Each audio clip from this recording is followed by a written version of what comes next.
Day slate is still underway, still going, and we've got a nice little 8-game night slate. How you boys feeling today? Adam, how about you first? I'm feeling great, man. Just took a little break between the early and afternoon slate, went and grabbed lunch, hit happy hour for a minute, so I'm feeling pretty good. Good. How about you, Alex? How we doing today? For me, this main slate can't start soon enough, man. So I'm ready to dive right into it.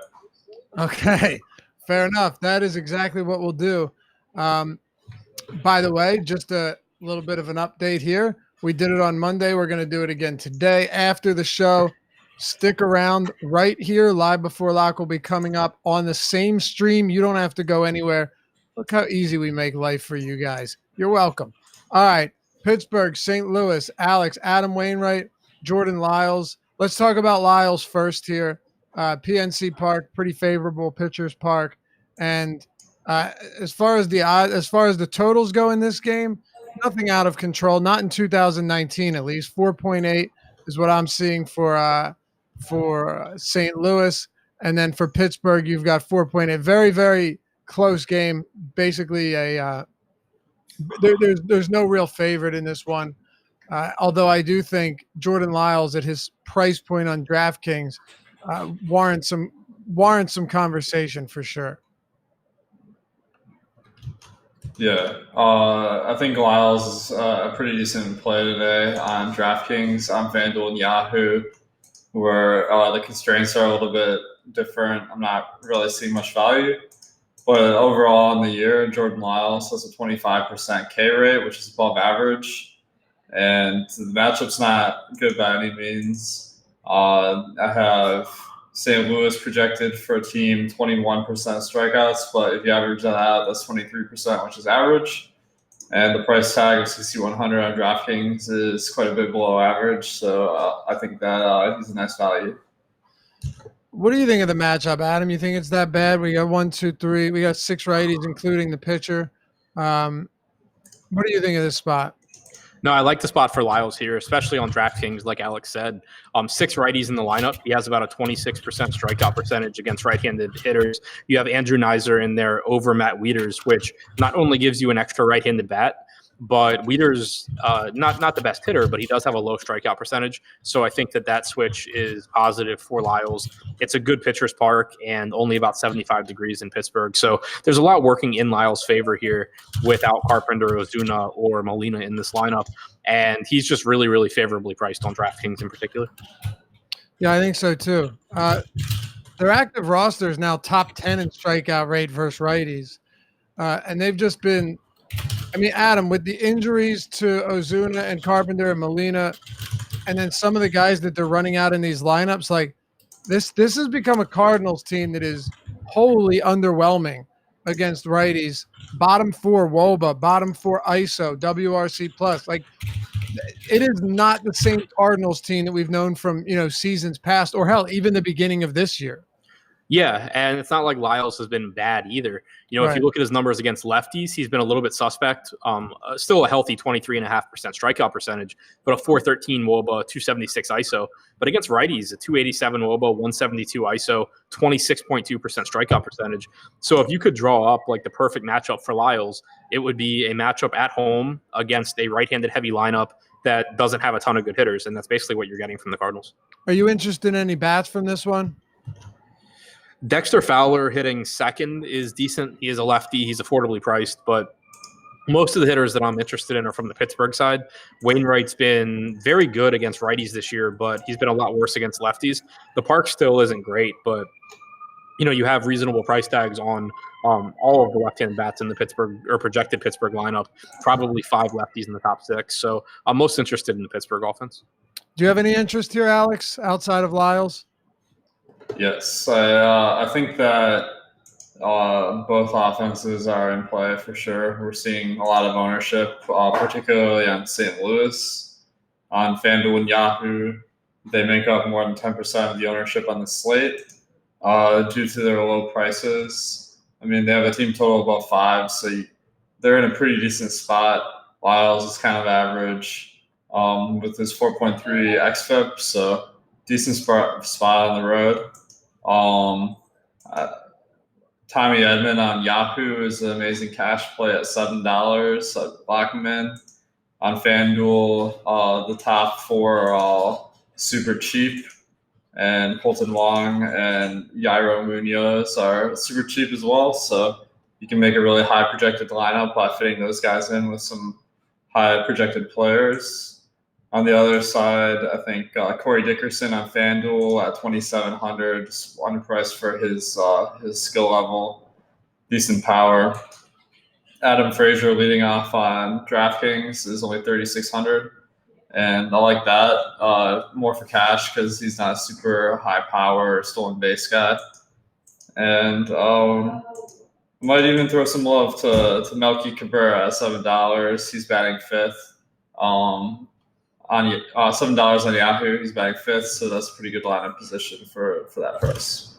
Okay, let's keep going here. I will start with you, Adam. Washington and Colorado. Patrick Corbin, Kyle Freeland.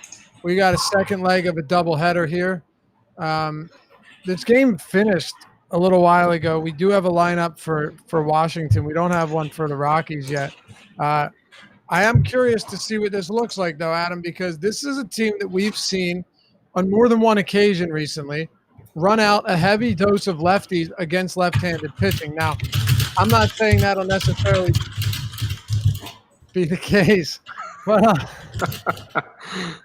I think if it is on the second of a doubleheader, like you could definitely see some bats in there that wouldn't have been in there before. And if not, okay, you had Walters in there. Iannetta will come in, but he has a much higher K rate. And there are okay, let me just break it down quickly and then I'll toss it over to you because I want to get your take on Corbin. And I understand obviously that, with Syndergaard on this slate, he's going to be the chalkiest across the board. But the Rockies have a lot of Blackman's not going to strike out a lot. Arenado's not going to strike out. There are some guys that won't.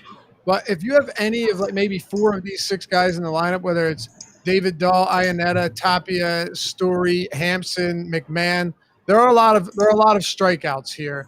It just depends what the lineup's going to look like. And Corbin has a 38.5% K rate against lefties. Yeah, I think it's a good spot for Corbin.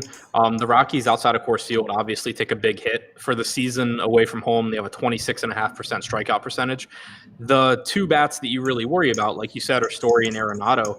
But other than that, the good hitters in this lineup, Blackman, Dahl, Murphy, they're all left-handed. Mm-hmm. And Corbin's been really, really good at striking out left-handed hitters. It's not like he's bad against righties either.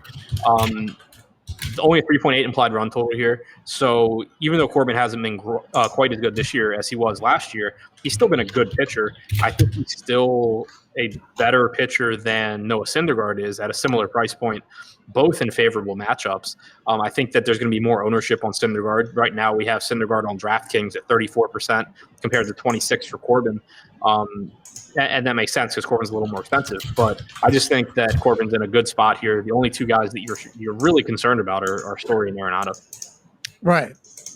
I agree. And I guess we'll wait and see what the lineup looks like. But it could be a very high upside matchup for Corbin against the Rockies team that has struggled mightily outside of Coors Field. What are your thoughts on the pitching matchup here, Alex? I think that Freeland really isn't in play, but Corbin, it's hard to talk about him in isolation with DFS. It's really a comparison between him and Syndergaard, as you guys were talking about. Corbin. Bieber? Let me pull up his stats too then. So Bieber, I have projected the lowest of the bunch. Corbin, I've projected the highest. So the reasons why Corbin has the highest Bieber has the highest K rate. He has the highest K rate, swinging strike rate, lowest xFIP, lowest walk rate. Literally everything on this slate that's notable. Bieber ranks number one. Yeah, Bieber is the best pitcher on the slate, I think. Easily. Yeah, well, he might be the best pitcher, but I don't have him as the best tonight. The reason why the matchups Corbin and Syndergaard have are just a lot better against the projected lineup I have for Colorado. I think that the K's will be easy to come by. They I have him projected to strike out 10% more than the average team. And also, Colorado has a bunch of lefty bats that are regulars, so I think that's a nice advantage for Corbin. Syndergaard has the best matchup. The lineup the Padres are rolling out today is one of the highest strikeout rates I've seen. Well, I guess I should say this. Dinelson Lamet, he's like a free K, and that's just going to give him like an extra couple strikeouts going through the order. So with that in mind, I have hit the Padres lineup striking out quite a bit more than average, almost like 20 to 25%. And then finally, Bieber has the toughest matchup for Ks, facing a team, the Blue Jays. They're just kind of an average strikeout team. So as far as K upside, I think Corbin's probably the highest, and then Syndergaard and Bieber are kind of right in the mix there. All right. So let me ask you this then, Adam or Alex. We've got Freeland on the mound. This was a matchup. Didn't this one get rained out and then they moved pitching around? Yeah, this was the rain out from a couple nights ago. It was, right? Okay.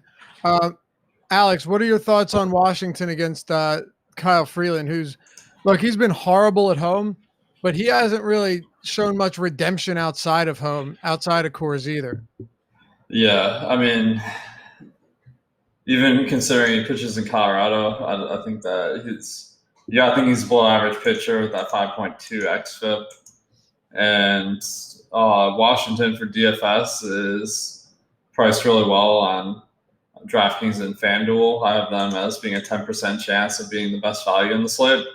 On Yahoo, they're priced up considerably, so they're less in play, and the ownership is still high.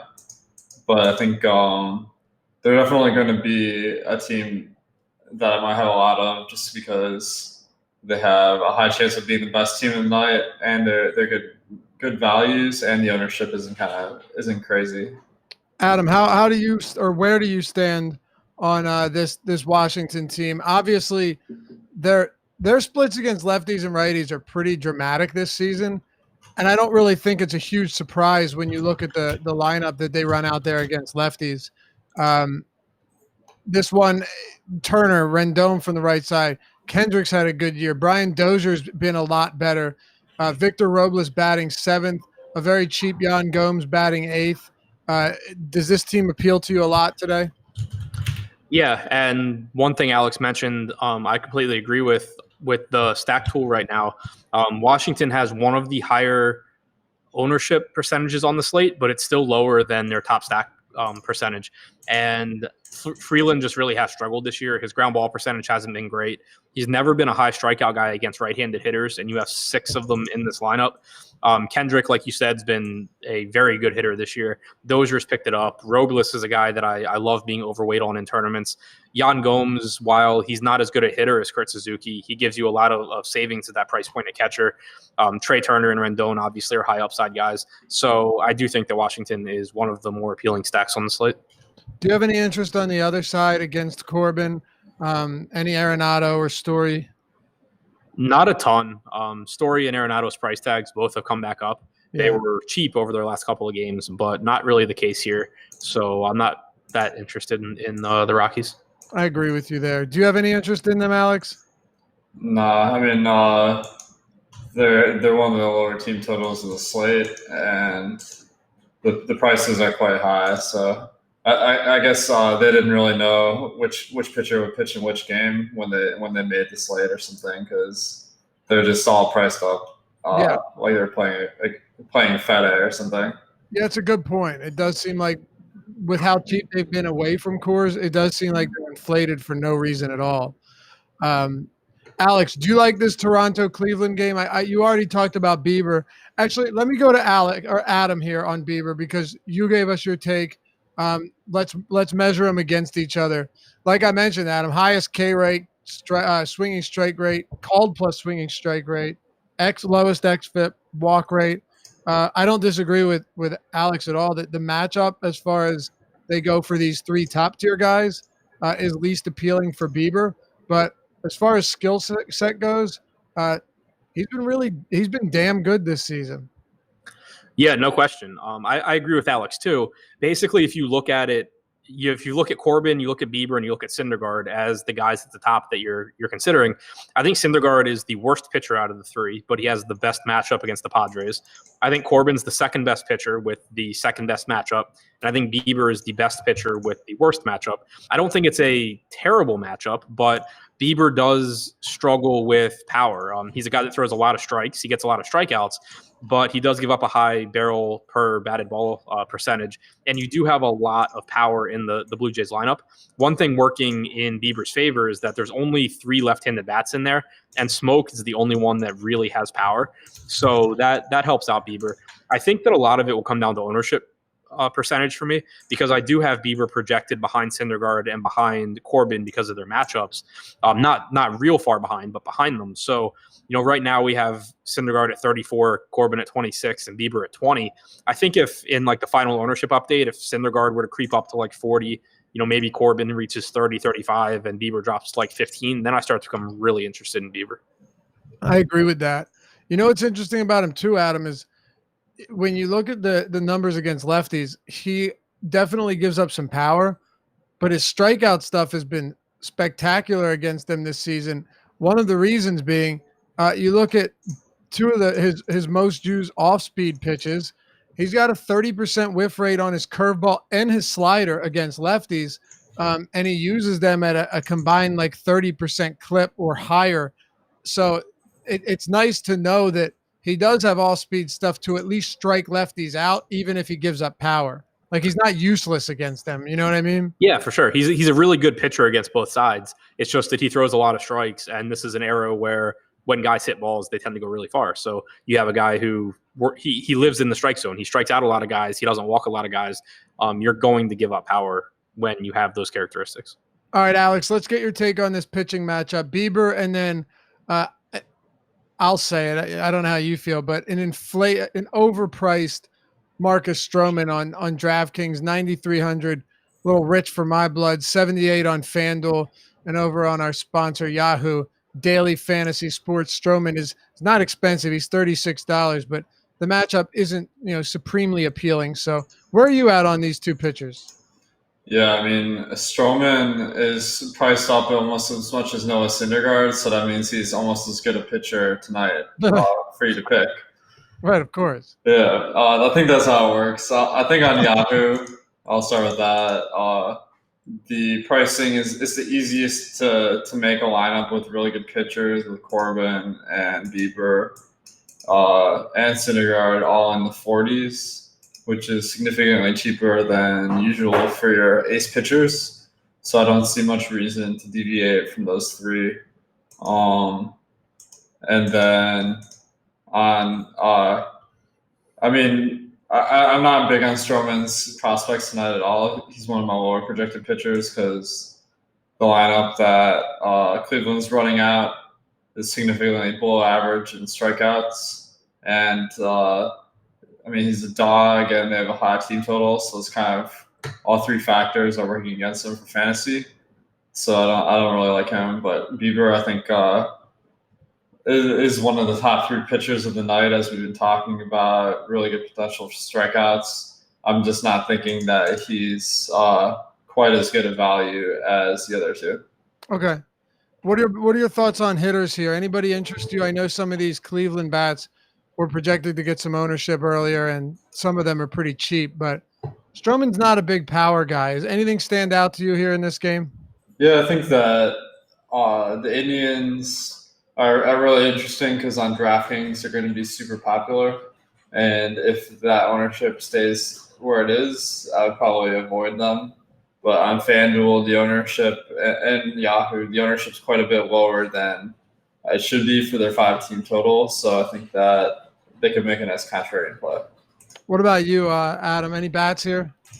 Yeah, I agree with Alex. I think that The stack tool right now bears it out, but they're good cash plays. You have Jason Kipnis on DraftKings at 3,300. You have Lindor at 4,500. But Stroman's good at preventing runs. He's a good real life pitcher. He's just not that appealing of a DFS pitcher. So I think that there's a good chance that these guys, the Indians bats, hit good point per dollar value. But I think it's a lot less likely that they actually win you a tournament against one of the more talented pitchers on the slate. Yeah, I agree with you on that too. I think we can move on to the next one. By the way, if you wanted to get access behind the paywall at awesemo.com, Awesemo Plus subscription, use the sign-up code Deeper Dive when you do it. You'll get 50% off. That's right, half off your first month at awesemo.com. Get the ownership projections, player projections, all the top stack tools, Fantasy Cruncher add-on, all the tools developed by Alex Baker himself that he uses every day for his own lineups, the lineup builder, and so much more. All of our articles that we pour countless hours into, and content for any DFS sport that offers any sport that offers DFS, we've got content for it at awesemo.com. So come check us out and check out our free content as well. Seasonal NFL stuff, a ton of free baseball stuff, and really a lot of stuff in front of the paywall if you're not ready to dive in. But if you are, use the promo code Deeper Dive when you sign up and get 50% off your first month.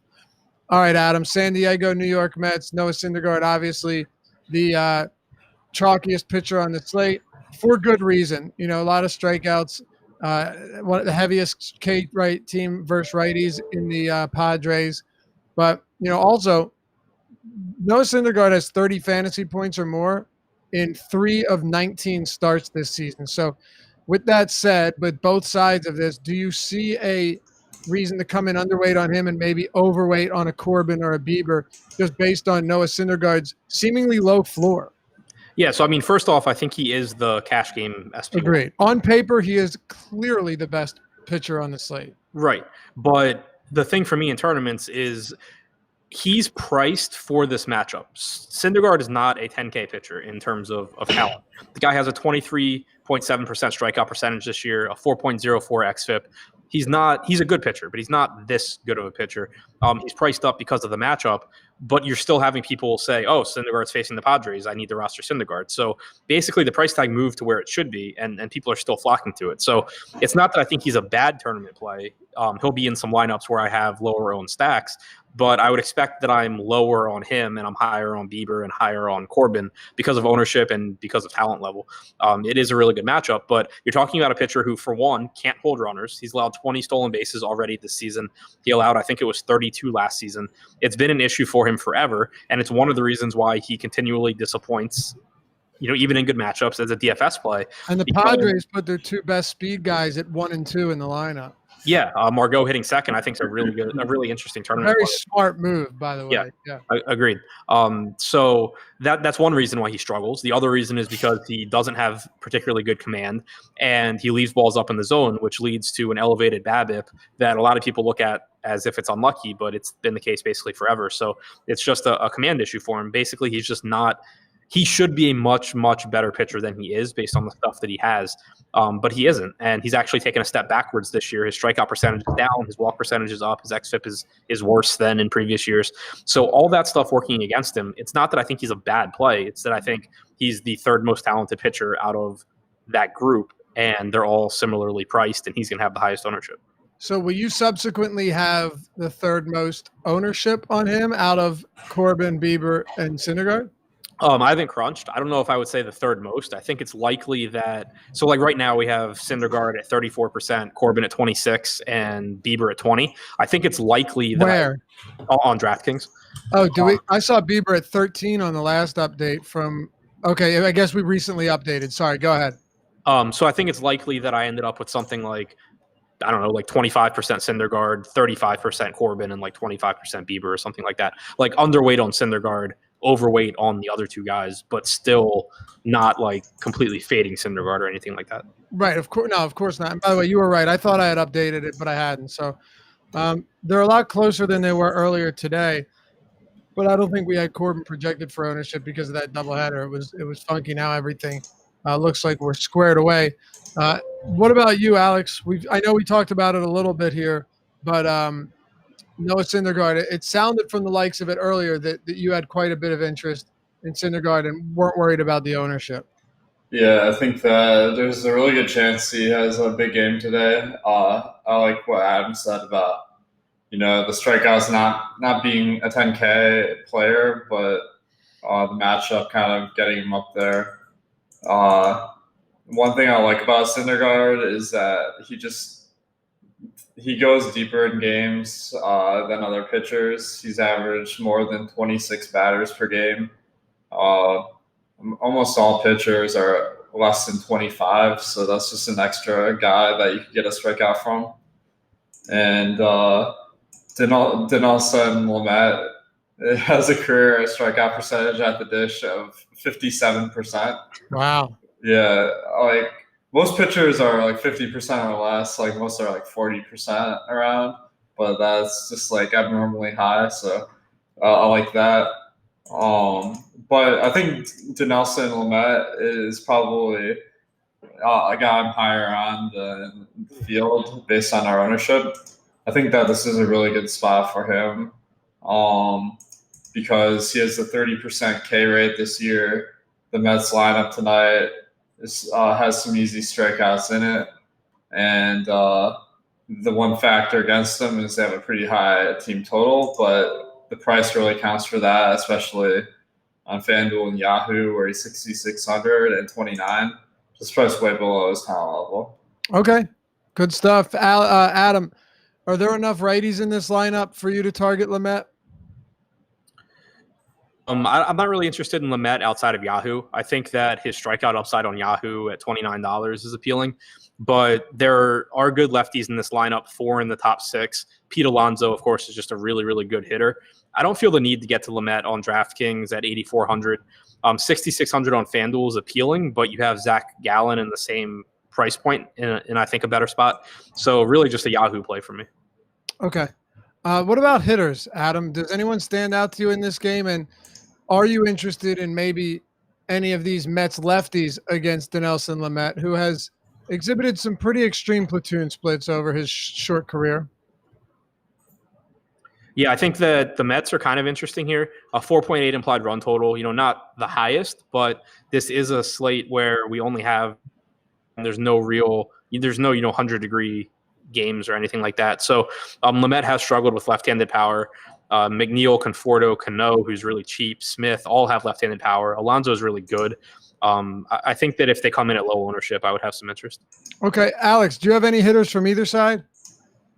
Cano definitely is underpriced on DraftKings to an absurd degree, so I like him particularly in a cash game. And then I think maybe the Mets could be good on FanDuel where they're low owned. There are a couple of good values in Cano and Dominic Smith, both in the 2Ks. So some of the other guys are priced up a little bit higher, but the potential is pretty decent tonight, so I like it. All right, let's hang with you here and get to our fifth game of the slate, Atlanta and Kansas City. So we've got Julio Turan and Brad Keller. If you listen to the deeper dive in the strategy show, you'd know that I said Dallas Keuchel was going to run out there and have 6 innings with 12 strikeouts because he's a phenomenal strikeout artist, and he did exactly what I expected. Also that Jason Vargas is a terrible pitcher and due for significant regression. So I'd say I nailed both of them, Adam. Yeah, totally nailed the pitching on that slate. Absolutely. I know you were heavy on Vargas and Keuchel too, so I don't feel I was overweight on Keuchel. Okay. 12% to 11 point. Okay. All right. How much Vargas? Like 1.3. Oh, okay. Well, hey, that works. Alex, what do you think of by the way, I'm being sarcastic. I jokingly said because Keuchel never has 10K games that he'll of course have a double-digit strikeout game because I said he never does, which is exactly what happened, but I was not heavy on him, so I don't know what to tell you. But now you've got Julio Turan and Brad Keller. Alex, what are you thinking here? I mean, if it's a situation where wrong is right, like it was with Keuchel and with Vargas, then we got to be interested in Brad Keller. I mean, you have to project him for like almost no strikeouts today because Atlanta, they strike out about 20% less than your average team with their lineup tonight. And he only starts with 17% strikeouts. So just lock it in, man. That's double-digit strikeouts guaranteed. Mm-hmm. Pretty much. It wouldn't surprise me at all. I mean, the past couple of days we've had Ivan Nova complete game, shutout. We almost had a Mike Leake no-hitter a few days ago. I don't know. Don't forget Asher or Wojciechowski or whatever, man. Yes. Tore it up. How could I forget? I don't know, Adam. This stuff happens. But in all seriousness, do you have interest in Julio Teheran? Not really. The difference for me here versus yesterday, obviously I didn't actually like Keuchel yesterday, but he still ended up in some lineups just because of the slate. The difference here is that Teheran's a guy that has around a 20% strikeout percentage against hitters from both sides of the plate. The Royals lineup is really bad. They don't have Adalberto Mondesi. They don't have a designated hitter. It's clearly a spot where Teheran can have some success. The Royals have a 4 implied run total. All that's working in his favor. But the thing for me is that you get much better strikeout pitchers in Reynaldo Lopez and Zach Gallen, both in very good spots in the Chicago-Miami game for lower price tags. If Teheran were priced to his talent level and he was like $6,700, I would certainly have interest here. But it's tough for me to pay more for him than for those other two, outside of, I guess, ownership considerations. But even so, I don't think that it'll be too much of a concern here, given the fact that we can just be contrarian elsewhere. So I don't have a ton of interest in Teheran.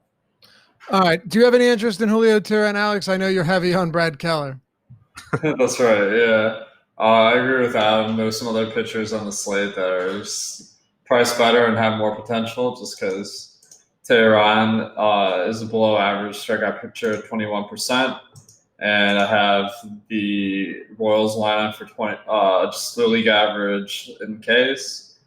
So although he's a 190 favorite, and that's one of the highest of the night, I think that kind of might draw people to him more than justified, given that the strikeouts aren't going to be easy to come by. How about hitters? Are you on Kansas City today? Or I'm sorry, are you on the Braves against Brad Keller? There are definitely some great plays on the Braves today. Especially DraftKings and FanDuel have them priced pretty nicely. One guy that's standing out is Ozzie Albies batting second. He has you get almost a 1K discount compared to the first 4 other batters, so he's super cheap. And this is a guy with pretty good stats: 34% on base, 18.5% ISO, so above average. Not gonna blow your socks off or anything, but given the matchup and the lineup position, I think that he's a really nice play. And then the stack, I think, is also in play. Adam, thoughts on bats between either the Royals or the Braves here?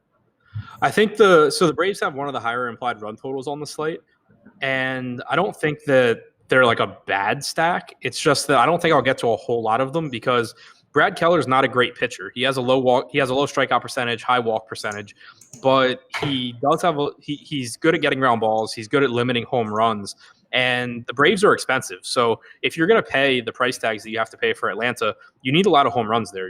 It's not like they're allowing you to get to good pitching where if you just have a bunch of guys, double and pick up RBIs and score like 14 points apiece, you're in a great spot. You need home runs there, and it's not the best home run matchup. Like I think that the Twins and the Yankees are both in much, much better home run environments. So that means that I'll probably end up being a little bit lower on Atlanta. All right. Adam, we have the White Sox in Miami. As crazy as this sounds, I don't know if you could think of a better matchup for Reynaldo Lopez. We're going to talk about Zach Gallen as well. But bear with me for a second. And granted, it's Miami. I get that. But when you think about what Reynaldo Lopez's strengths and weaknesses are, because believe it or not, he actually does have some strengths. Well, his strengths are his strikeouts against right-handed hitting. Pretty decent, 25% strikeouts against righties. His weakness is the fact that he gives up a ton of power. Well, the Marlins have the 6th highest K rate versus righties, and they're dead last in ISO by a wide margin. They have like a 128 ISO against righties. I think the next worst is like 148. I mean, that's how bad it's been. He should be cheaper, or I'd like him to be cheaper because it's Ronaldo Lopez. But really, is there any denying that if you had to dream up the best possible matchup for Ronaldo Lopez to have a really good game, it would be against, these 7 righties who don't hit for power and strike out against righties. Right. If you had to craft the perfect lineup for Ronaldo Lopez, it's a lot of right-handed hitters that don't hit for power, and that's exactly what you have here. Right. 25% strikeout percentage against right-handed hitters, 214 expected ISO, 232 actual ISO, but not a whole lot of guys in this lineup that can really do anything about that. The only way this would be better is if it were in Miami, but that obviously doesn't matter all that much.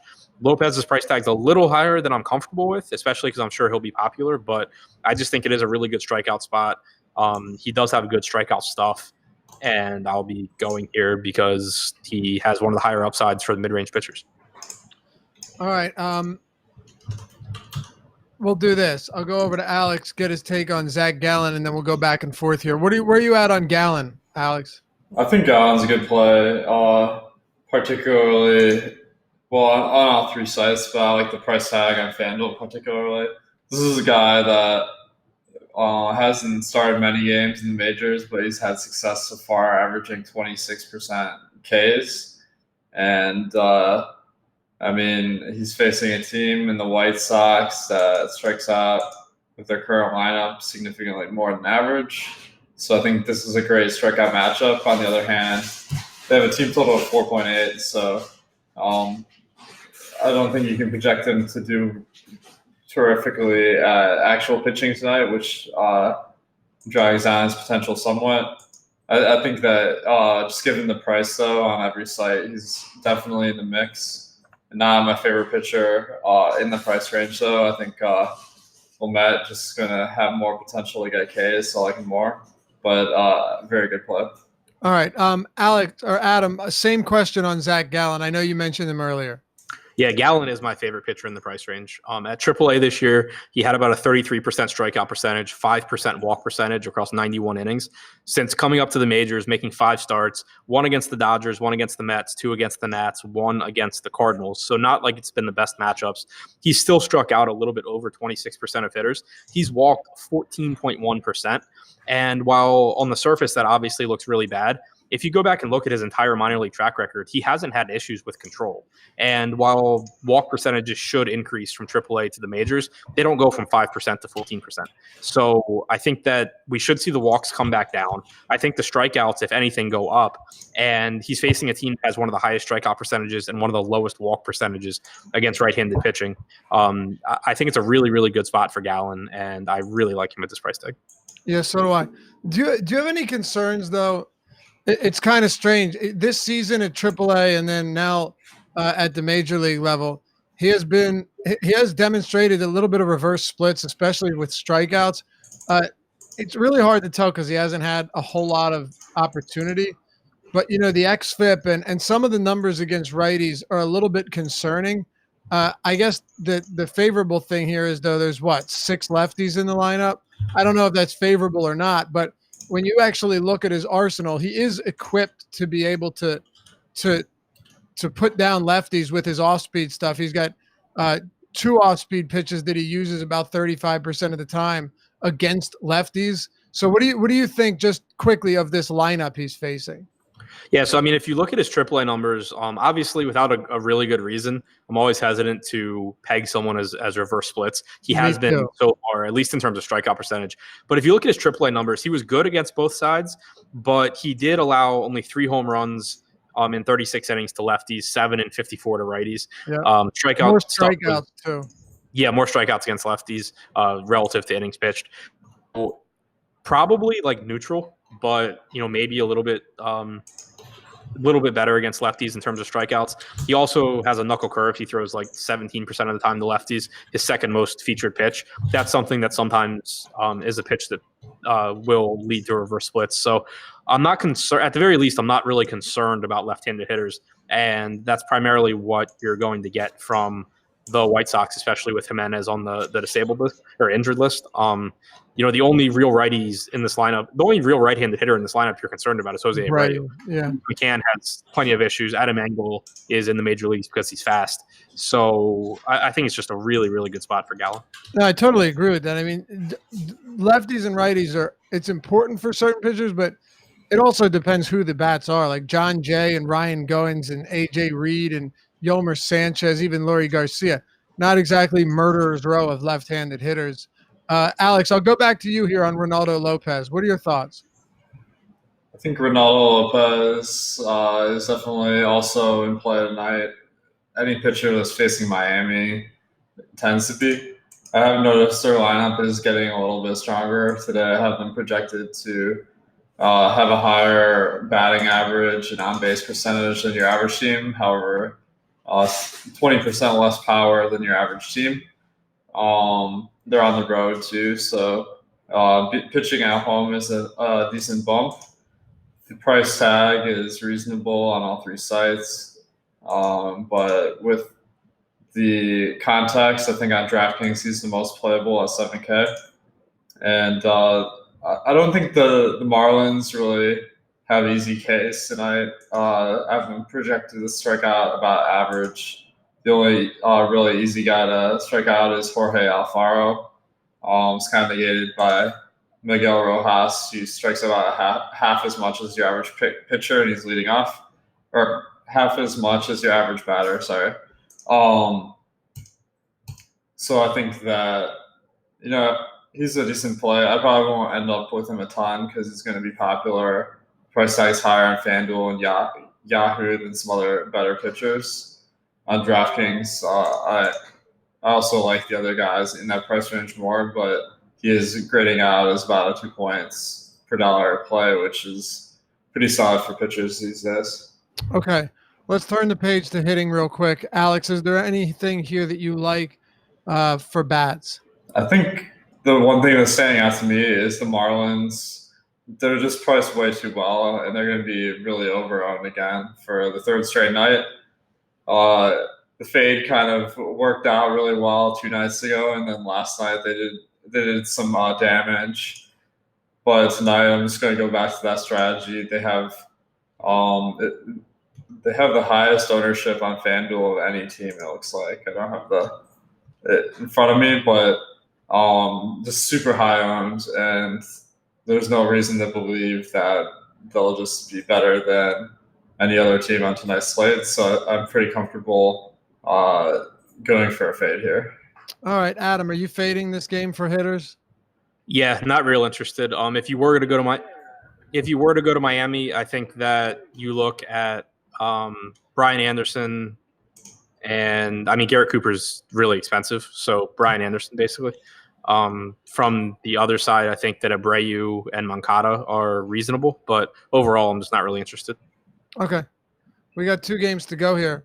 Hey, by the way, Yahoo Daily Fantasy Sports sponsors the Deeper Dive, and you can get up to $30 in Yahoo Sports rewards points simply by signing up and depositing over on the site. I'll tell you how to do it very quickly, but before I do, keep in mind they have the lowest management fees in the industry. If you get in early in the day, they have several contests with 0 management fee whatsoever, and even their highest is at 12%. It's definitely lower than anywhere else. You have no mass multi-entry, no MME, meaning that the most entries that can be put into even the biggest contest for any individual player are 10. So it nicely benefits anyone that isn't crunching, isn't throwing a ton of lineups in every day and has to compete with that. A lot of great perks over at Yahoo Daily Fantasy Sports, especially if you're, not looking to go up against some of the industry's juggernauts here. It's the place to be. An easy way to sign up. I'll tell you right now, just go to awesomeo.com, click on the Spotlight Hitters article on the homepage. It is totally free. And click that Yahoo Daily Fantasy Sports link. It'll take you right there. And when you sign up, use the code AWESEMO, AWESEMO. You get $30 Yahoo Sports rewards points. When you sign up, good as cash. You can use them to play, win, and withdraw money on the site. All right, boys, let's go. Adam, Minnesota, New York Yankees, Jake Odorizzi, J.A. Happ. Assuming you don't have any interest in pitching here. No, it's my favorite offensive game on the slate. Okay, so let's talk about it. Dive right in, whatever side you want. Yeah, so Jake Odorizzi throughout most of his career has been a reverse splits guy. Gives up a lot of power to righties. This year he started out really well, but there were a lot of underlying factors that suggested that he was going to come back to earth. His strikeout percentage was inflated by an unsustainable zone swing percentage. He still has been very lucky in terms of limiting right-handed power, which we know throughout his career has been an issue. This year, he's allowed a 245 WOBA and a 132 ISO to righties, but a 337 expected WOBA and a 228 expected ISO. So both of those numbers almost 100 points higher than what he's actually allowed. And now he gets to face a Yankees team that has tons of right-handed power with Judge, Encarnacion, Torres, no Sanchez. So not the best lineup the Yankees could run out there, but still a pretty good lineup. I'd obviously like it more if they had Voit and Sanchez in this lineup, but still a pretty appealing spot for the Yankees. Is this one of your favorite offensive games too, Alex? Yeah, definitely. I think it's the highest over-under of the night at 11. So yeah, I expect some offensive potential here. I like the ownership a lot. Both teams are coming in at relatively moderate ownership compared to their chance of being the best team of the night. And I like the lineup construction too, because it allows me to, spending up on some bats allows me to go to some guys like Lamet and Gallen, Lopez, and avoid some of the chalkier guys like Syndergaard. And I think you can get a nice edge by combining some of the pricier stacks with those cheaper guys. All right. Adam, stay on this for a minute longer. If it is your favorite game, who are your top overall bats from each side? So Aaron Judge and I like Aaron Judge a lot. Torres I really like in tournaments because I think that with him being a second baseman, you're going to see a lot of ownership go to Jason Kipnis at that position, which should keep Torres's ownership down. But I think he's a really good play. And then Encarnacion also. All right. Do you want to talk about anything else from this game, Alex? Yeah, I mean, I saw some guy in chat saying that no one, after performing like Didi Gregorius did the other night, ever can recreate that. I thought he would be a good play tonight, but now I have to kind of cross him off. I mean, he's just a really good value on every site, and he's been a lot better for fantasy this year with good power. And on the other side, with Minnesota on FanDuel and DraftKings, there are no real individual plays, but Jorge Polanco batting second is $11 on Yahoo, and he made my cash squad. Okay. Quick little note here. The Rockies lineup does have Hampson in it. It does have Iannetta as expected. David Dahl with his high K rate. It does have, who else? Trevor Story, of course. Adam, now that we have the lineup out, what are your thoughts on Corbin? 4 lefties, including Kyle Freeland, which is more than you'd see nowadays for most teams facing left-handed pitching. So what are you doing? How do you evaluate Corbin after we get the Rockies lineup here? Yeah, I think it's a pretty favorable lineup. You have Story and Arenado that are really good hitters. Desmond is okay, but I would give the advantage to Corbin. Blackman and Dahl, 2 of the most dangerous hitters in the lineup, are lefties, as we had talked about before. Garrett Hampson is not very good, and Iannetta strikes out a lot. And then you get the pitcher. So I think it is a pretty favorable matchup for Corbin. Do you want to add to that, Alex? I think it's about what I was expecting. My projection didn't really change that much. I think it's about what still plus for Ks, and I think Corbin's still in a good spot. I think there's one less lefty than I was expecting, but still like him. Okay. Let's get to the last game then. Alex, Dodgers, LA Angels, Ross Stripling, Jaime Barria. What are your thoughts here? So I think the Dodgers having the highest team total of the night definitely are going to be worth looking at for bats. And Ross Stripling facing the Angels, definitely. I mean, he's a decent pitcher with above average strikeouts, but they haven't been really letting him go out and pitch 100 pitches this year. And so it's a tough matchup for strikeouts versus the Angels, although their lineup today is a little bit easier, being an interleague game, and I'm expecting the pitcher spot with Jaime Barria kind of being an easy K for that reason. But still, I think given the context of the slate, not a very good play.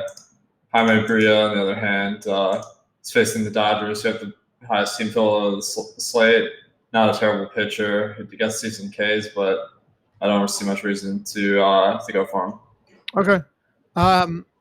Adam, assuming you're not on pitching, how high are you on the Dodger hitters today? Yeah, I'm not on pitching. I think the Dodgers give you the opportunity to be really contrarian in your stacks because Jaime Barria is not a lights-out pitcher, but he has been better against lefties than righties since coming up last year. And the reason, like, his slider has been really, really good actually against lefties. He's only allowed a 291 WOBA, a 145 ISO to lefties compared to 368 and 206 to righties. So while I think the lefties on the Dodgers are still good plays just because of how good they are, I think that the kind of common way of stacking the Dodgers will be the normal, Peterson, Muncy, Bellinger, Seager, and then throw in one other guy. And I think that that's going to lead to Turner, Pollock, Hernandez, and Barnes being lower owned than the rest of the Dodgers, even though they actually are in the better spots against Barria. So I think that you can actually get to the highest run total on the board here and still get some contrarian stacks if you give the righties a little bit more love than everyone else. Are you feeling anything from the other side of this one against Stripling? Not really. It's one of the lower implied run totals on the slate. It's a good pitcher in Stripling. It's a good bullpen for the Dodgers. Obviously, you have talent on the Angels, but I think that they probably are like the team most hurt by going to the National League because they lose their second best hitter since they won't play Ohtani in the outfield coming off of Tommy John surgery. Good point. So, you lose the only hitter on your team that is even remotely close to Trout. Yeah, it's a viable point. What about the Angels for you, Alex? Anything here? As you mentioned, Stripling's really not that bad. It's just, he's not very playable either. Yeah, I think the weather is favorable for bats here. It's going to be around 80 degrees, which is high for LA. Trout is in play. I mean, one of the highest projected bats every single night. He's in the lineup. But really, the Dodgers are the bats that I'm going to look for as well as everyone else, I'm sure. Jock Peterson made my cash squad, and he's well priced on all the sites leading off. I think the stack as a whole on DraftKings and FanDuel has moderate prices, and the fact that some other teams like Miami,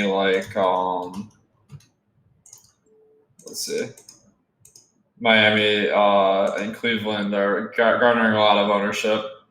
I think that the Dodgers might have a little bit less ownership than they should. Okay.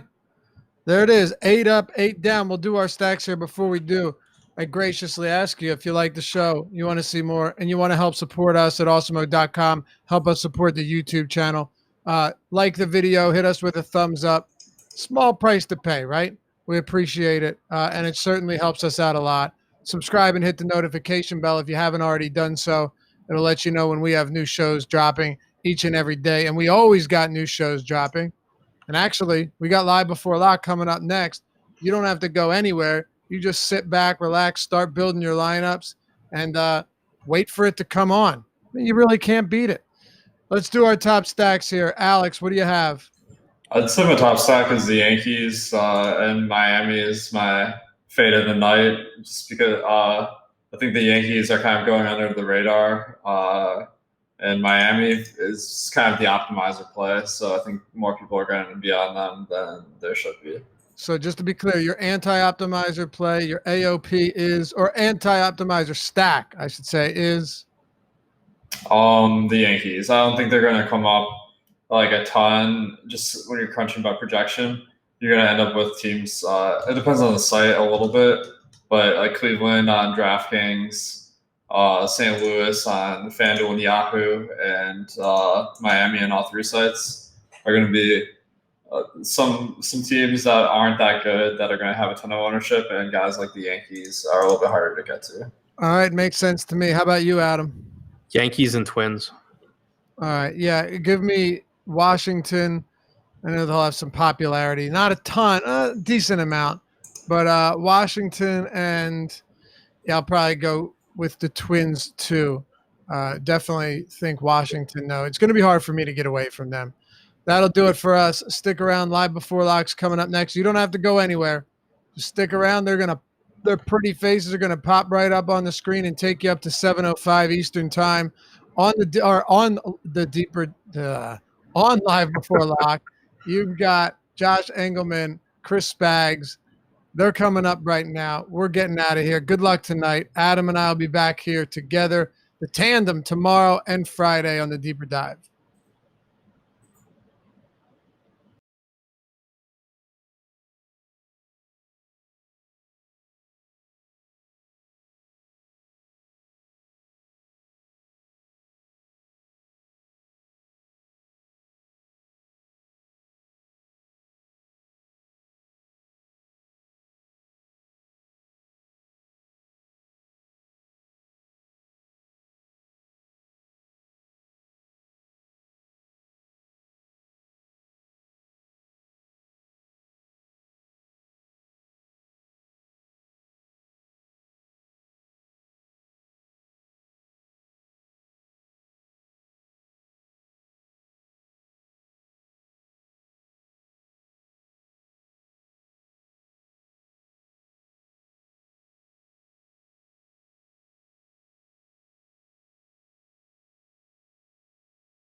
All right, so we should be live now. Hello, everybody. Welcome to the Awesemo.com Live Before Lock show. Now conveniently on the same stream as the show that gets more viewers, so that's what I'm excited for today. But I'm Chris Spags, joined by my pal, the man who makes that possible, the chubster, Josh Engelman. How are you doing, Josh? I'm honestly pretty good. This last 5 minutes has been very positive for me, so I'll take it. And I don't mean that from a DFS perspective, but either way, I'm good. What's up with you? Anything you want to discuss on the show, or is that just something brief? Nah, it's behind the scenes stuff.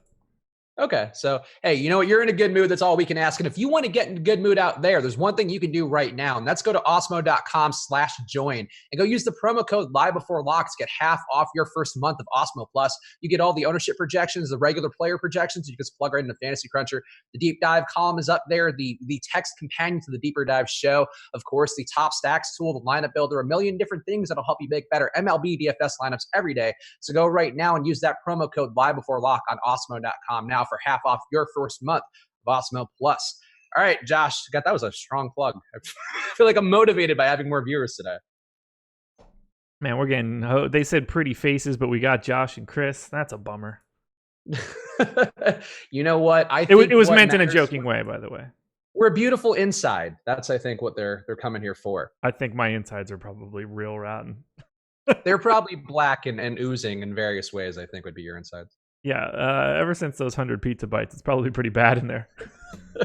It's probably fair. All right, yeah, it's a mean one, Lorenzo Robinson. I've always been nice to you, Lorenzo. Please be positive in the chat. And on this day of all days, on this hump day, let's go into the pitchers here because we do have 8 games on the slate that we need to talk about. And we have some chalky pitchers up top. A couple guys maybe people are questioning, poking holes in because of the ownership being so high throughout the day. Let's talk Noah Syndergaard up front here because he is going to be the highest owned pitcher industry-wide. Going to be a little bit cheaper than Patrick Corbin, so that's probably a difference maker for some people. He does project as a better value than Corbin, according to our projections at Awesemo.com. A little bit of an underperformer on the year, and I think he does tend to blow up. I mean, this is completely anecdotal. Does tend to blow up when he's a chalk pitcher on slates. How are you feeling about Syndergaard today? I ran a dummy crunch during the deeper dive, and I'm anticipating ending up on like a lot of Noah Syndergaard today. I got to 57% on the crunch. I mean, I didn't really make many tweaks or anything. It was just trying to get a feel for where everything was going to land. And yeah, I was like, I don't know, 75% more than the field. I just see this as one of the safer options that I can get to today. Syndergaard doesn't really have any problems with power. Obviously, some of these Padres hitters have a lot of it, but they have struck out like in a ridiculously massive way against right-handers this season. So the park is helpful. Syndergaard isn't prone to any sort of real big problems. His ISO against righties this year has been relatively high. I want to say that it's in like the 170s or so, but the X ISO is down in like the 120s. So I'm hoping that that's just sort of like a bit of a blip. He's for sure the pitcher that I like the most. And then after that, it's kind of like a coin flip between Corbin and Bieber. I assume I get slightly more Corbin than Bieber, but it could honestly go either direction. Yeah, I'm more inclined to just match the field on Syndergaard. I'd rather, and I think I did mostly get a split with him and Corbin. So I think Corbin's in a pretty good spot as well, and I don't mind paying a little bit more. I think they project in terms of raw points pretty close. Yeah. I guess I have a little bit less Corbin than I would have liked, but still, yeah, I don't know. Syndergaard to me, just a guy who I think on the year, just a 310 BABIP, which Adam pointed out, that's just kind of the natural way that Syndergaard approaches things. He's not unlucky, just a guy who kind of a little bit lazy with his control, I think is what Adam said specifically. And you could see it with the results, a 4.04 xFIP on the year, which is up from 3.6 going back to last season, 2.8% on run rate, which is up from 2% going back to last year. I'm still with him, but I do have some Padres stacks going against them as well, because I think that Syndergaard can give up that production. We've seen it enough times here, or at least a mini stack of San Diego, I think could have some theoretical potential. But yeah, it's hard to get away from because there really isn't a lot of great pitching options besides these two and Bieber, I guess, up top. Yeah, I anticipate having some Padres stacks as well, just because of the makeup of their team. But, you know, they could hit 4 dongs off of Noah Syndergaard today, or they could just start waving at it. I mean, he's been... I referenced it in my Spotlight Pitchers article, but I don't remember it off the top of my head right now. I can get the fan graphs a little bit faster than getting to my article, unfortunately. So if I pull up the season stats versus righties for the active roster this year for the Padres, they have a 26.2% strikeout rate. That is tops in baseball against righties this season. That's just really, really, really high. To be in New York, like if this were in a more hitter-friendly park, I'd be a little bit more nervous, but I think all the pieces are just in line for him. He only has to face one lefty. That's an incredibly large benefit. I'm going to try to keep an eye on the ownership, but I anticipate being over the field on Noah Syndergaard. Okay, that's fair. I think he did get a pretty good matchup. And Osmo on the last show on the deeper dive, if you're not watching Monday to Wednesday, of course, the boss man is on that every day of the week. Or I guess those first 3 days of the week, rather, doing that one. So go check it out if you haven't been, though obviously most of you have because you're on the same stream.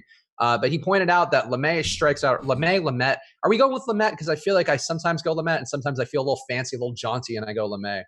I thought it was Lamet, but I have no idea. Do you want me to look it up quick?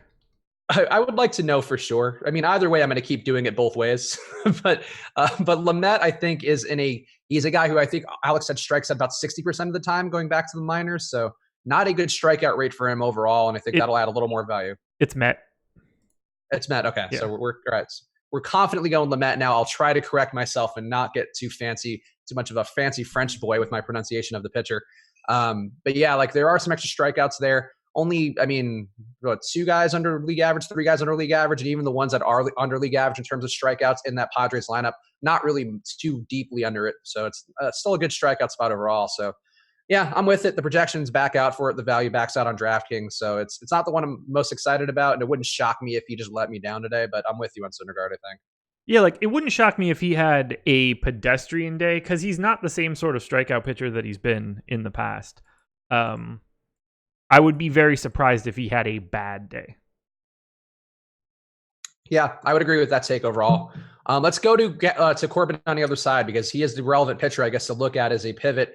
And I'm pretty happy with the amount I have him. I would like to have had a little bit more, but I'm still okay with it given his price and his relative raw points compared to Syndergaard. He's going to be 26% owned on DK, comparably owned everywhere else. He's pretty much the number 2 pitcher industry-wide in terms of ownership. And I think this Colorado lineup, I'm not particularly afraid of anybody. Story and Arenado, always good versus lefties, but certainly going to have not quite as much of a benefit away from Coors. And Corbin's strikeout stuff has been really good. On paper, he's been a better strikeout pitcher than Syndergaard on the year with a 28% K rate. Syndergaard a bit lower at 24%. So I'm okay with Corbin. I would like to have a little more, but I think I'm content with what I have. What are you going to have with him? I assume I'll be over that 26% number. I'm expecting Bieber to be the guy that gets cut out of the top two, and that I end up with close to 100% total. Well, I'm guessing probably somewhere in the 90% range combined between Syndergaard and Corbin, and whatever's left goes to Bieber, and then everybody else is just like the pairings for those guys. Yeah. Okay. That's fair. And the price, the discount there, I mean, it can help you afford some bats. It's a $900 difference on DK and a similar difference everywhere else as well. So it is a decision where if you're getting Syndergaard, you're theoretically getting a better value with a really comparable amount of points. So I don't hate the move, but I think Corbin as a pivot works. What about Bieber as another pivot? He's just the guy that's slipping through the cracks for me today, which is kind of surprising. I mentioned it earlier today.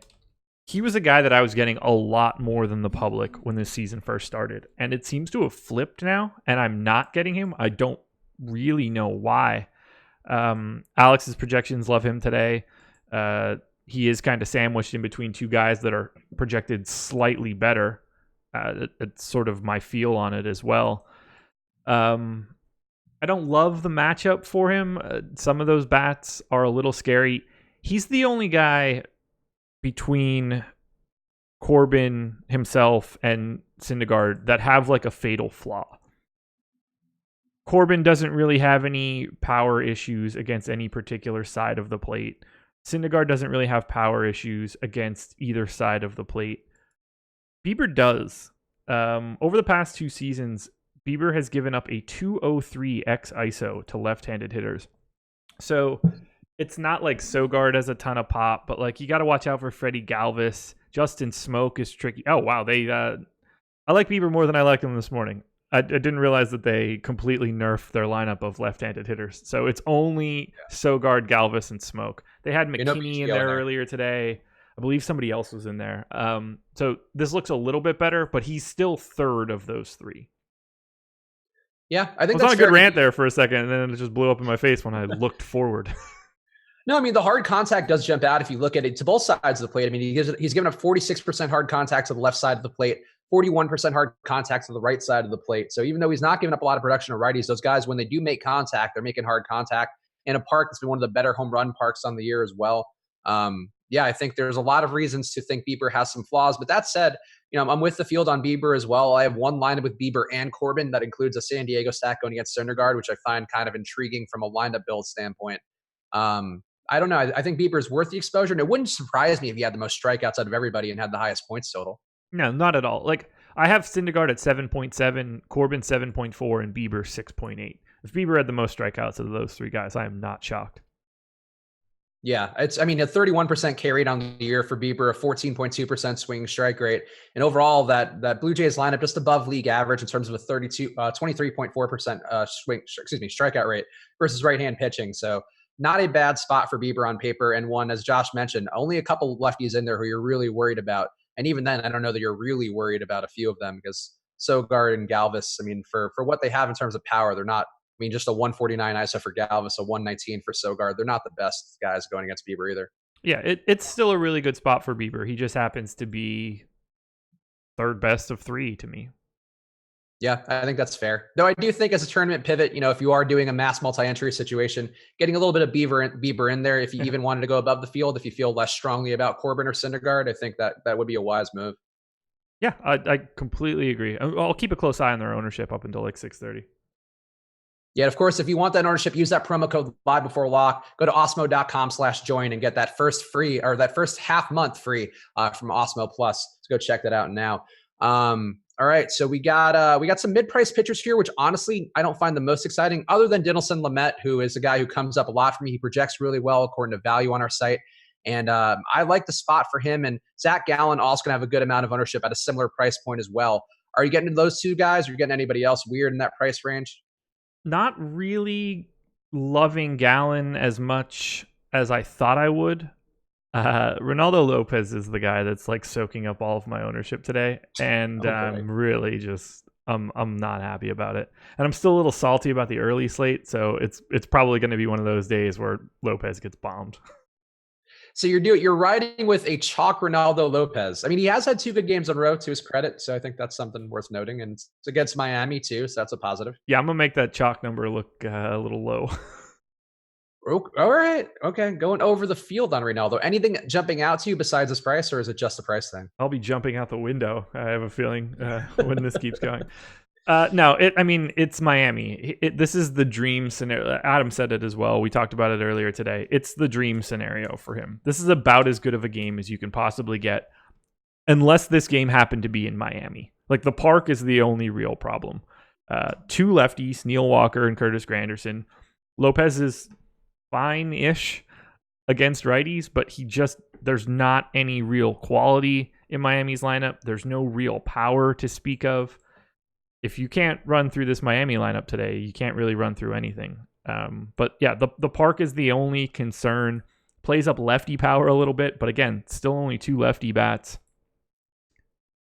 I don't really have much of a choice today, and I hate myself for it. Yeah, I mean, it's not the hottest day in Chicago either, which I think helps. Only high 70s, so that's going to be a positive favoring Lopez as well. It's just looking at his numbers on the year. I mean, like, we know what he does. He does get strikeouts. He does have the ability to put on more strikeouts rather. But a 282 batting average allowed, a 5.4 xFIP allowed, a 20.5% K rate, which does feel like it can go much higher. 4.7% home run rate. These are not good numbers to have if it's also going to be a chalky play. 25% of the field on him on DraftKings. And you're comfortable going above that. So that's interesting.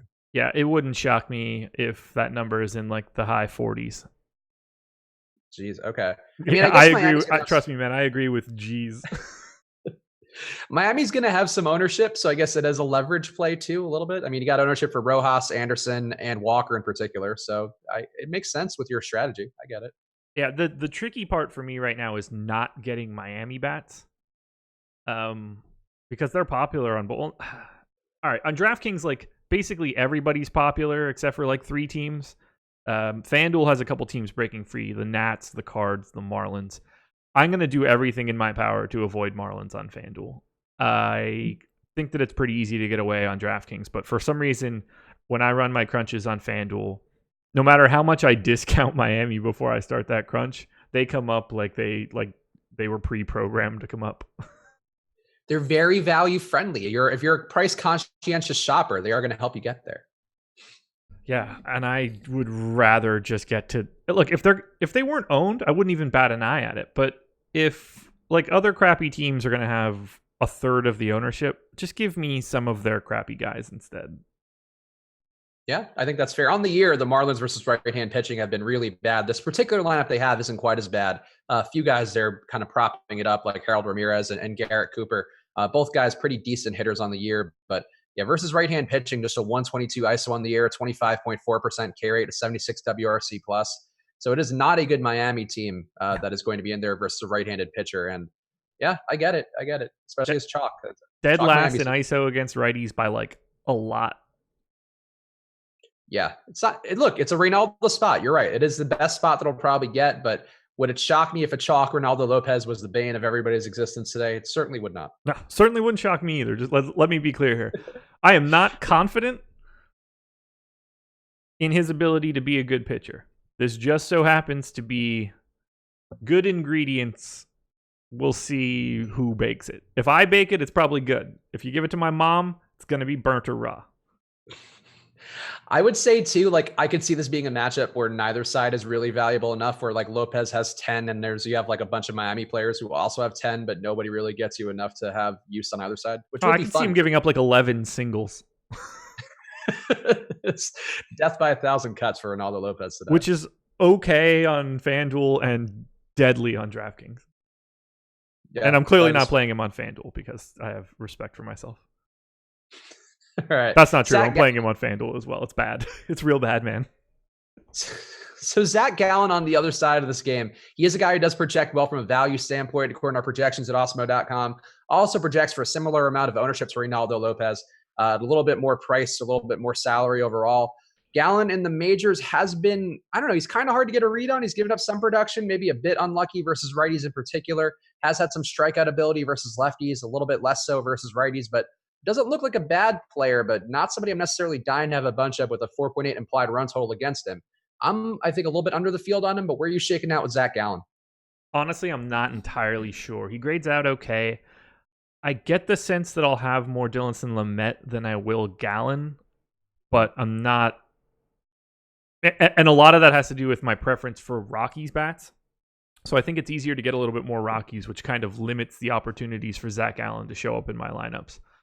I don't have a problem with him. Like, if someone said Zach Allen is my favorite arm from J.A. Happ to Marcus Stroman, I would say like that. I think that's a reasonable take relative to his salary. I just don't think that the way that I construct rosters and construct my lineups that he's going to show up north of the field. Yeah, I get it. It's a decent value point, but you're not getting a ton because there isn't much ownership going for the White Sox either. So that's one of the metrics that I know you look at. And yeah, I could see why you would get away. And he is a chalky pitcher who, questionable track record, I think, where it wouldn't shock me if he had a decent day. It wouldn't shock me if he got blown up. I think he's just one of those guys today. And we just got Twins lineup. So all lineups are officially in. Yep. So go check that out. Now, if you need to go check out the lineup builder on Awesemo.com, if you want to make any last minute changes based upon the lineups that just came out. Of course, that is that's a free tool, right? Yeah, that's free for the most part, other than the ownership and the projections and all that. What's free? The lineup builder. I mean, the lineup page, rather. Yes. Lineup builder is free. It just does not get populated with rankings and ownership, but all the lineups get updated there. You definitely want to be there. Highly recommended. All right. So you talked about Dinelson Lamet. Obviously, I mentioned that I was in on him too. He does project really well. He's had good strikeout stuff in the majors so far with a 30% K rate. He's also given up some production, especially to lefties. He's given up a lot of production to lefties with a 1.7 whip, and just a 19% K rate versus that side of the plate, but a very limited sample size as well. Only 26 batters faced on the left side of the plate for him in the majors so far. He's had good strikeout upside. I know we've talked about a strikeout upside before in previous slates. You're on him, so tell me why you're on him. So let me be more specific. I really like him on Yahoo where he's $29. That price is just broken. Super incorrect. I'm intrigued on FanDuel at 6,600 because he does have decent strikeout stuff. I'm not entirely sure he goes deep enough in games on FanDuel to be worth it.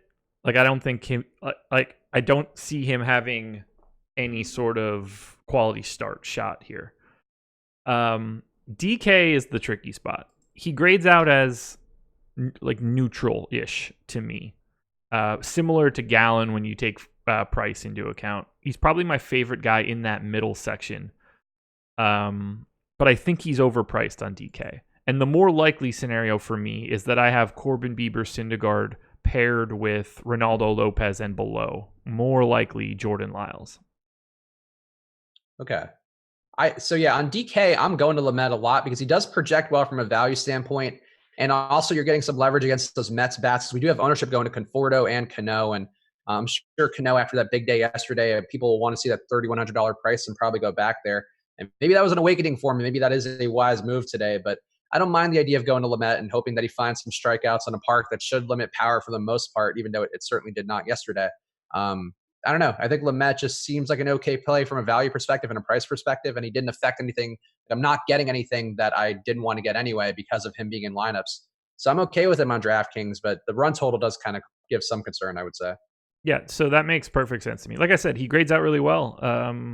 17.4 projected fantasy points from Alex right now. It's the best of, like, there's no one below him higher than that. It's the fourth highest number on the slate.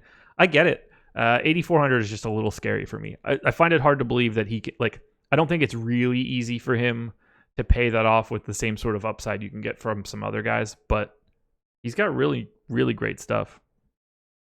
Yeah, he's been missing bats well in his limited sample size in the majors, a 13% swinging strike rate.